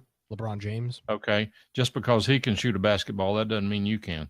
Well, and Dave Ramsey. Somebody called Dave Ramsey and asked him about cryptocurrency the other day, and his response was, he said, I don't know he said, I'm not technical. I don't know a whole lot about the cryptocurrency thing. He said, what I would do is like with any other investment. He said, just don't make it your whole portfolio. Don't make it if it's your whole portfolio, you're stupid. The same way if one mutual fund is your whole portfolio, you're Right. stupid. So I don't disagree with it, but these people think, oh, I'm going to put 5,000. There are people, you can go on the Bitcoin subreddit, people literally dumping their life savings into Bitcoin at $20,000 and it's now at $13,000. They're screwed because they're stupid. No, it's going to go back up. Well, Maybe. Well, they probably already pulled their money out because they're flakes. Well, they're stupid if they did that. They are stupid. And then you're stupid if you put your entire life savings into And you're Well, stupid if that's you're investment. any investment. pulling that. That's my you're not point.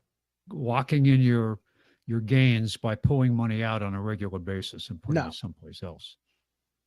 You say, I'm worth $1 billion in Bitcoin. Yeah, that's great. But you need to be pulling it out on a regular basis, just like any other investment. Take the profit and run. not run, but just be careful. So, Nick, the question was Chromebook or laptop with Linux? Whatever's cheaper. Doesn't really matter. Yeah, it's 6 one, half dozen of the other. It's You can get a fine. Chromebook for cheaper than $200. I can guarantee you that.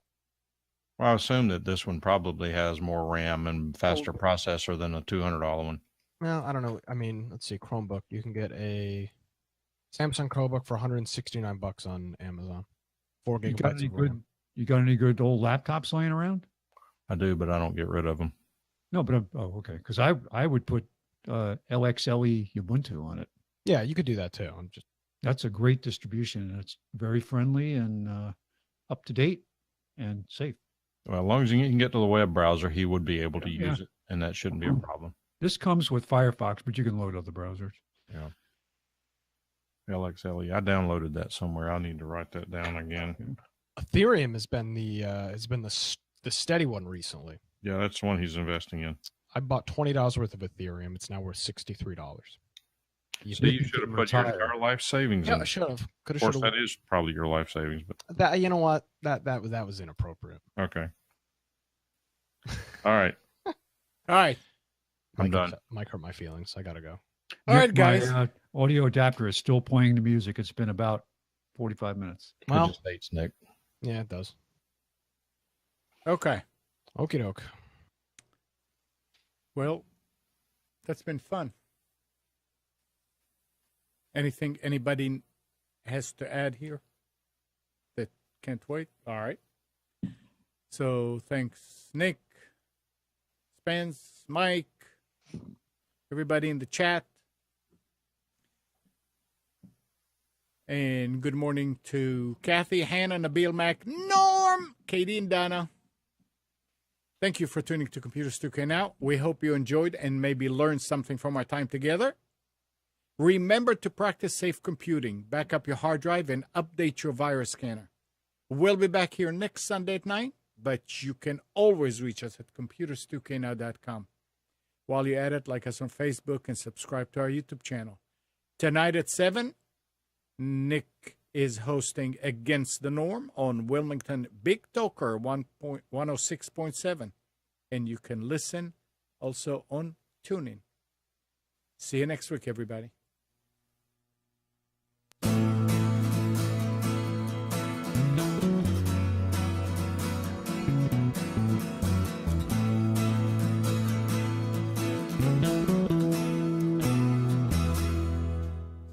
You are tuned to the Nissan Communications Network.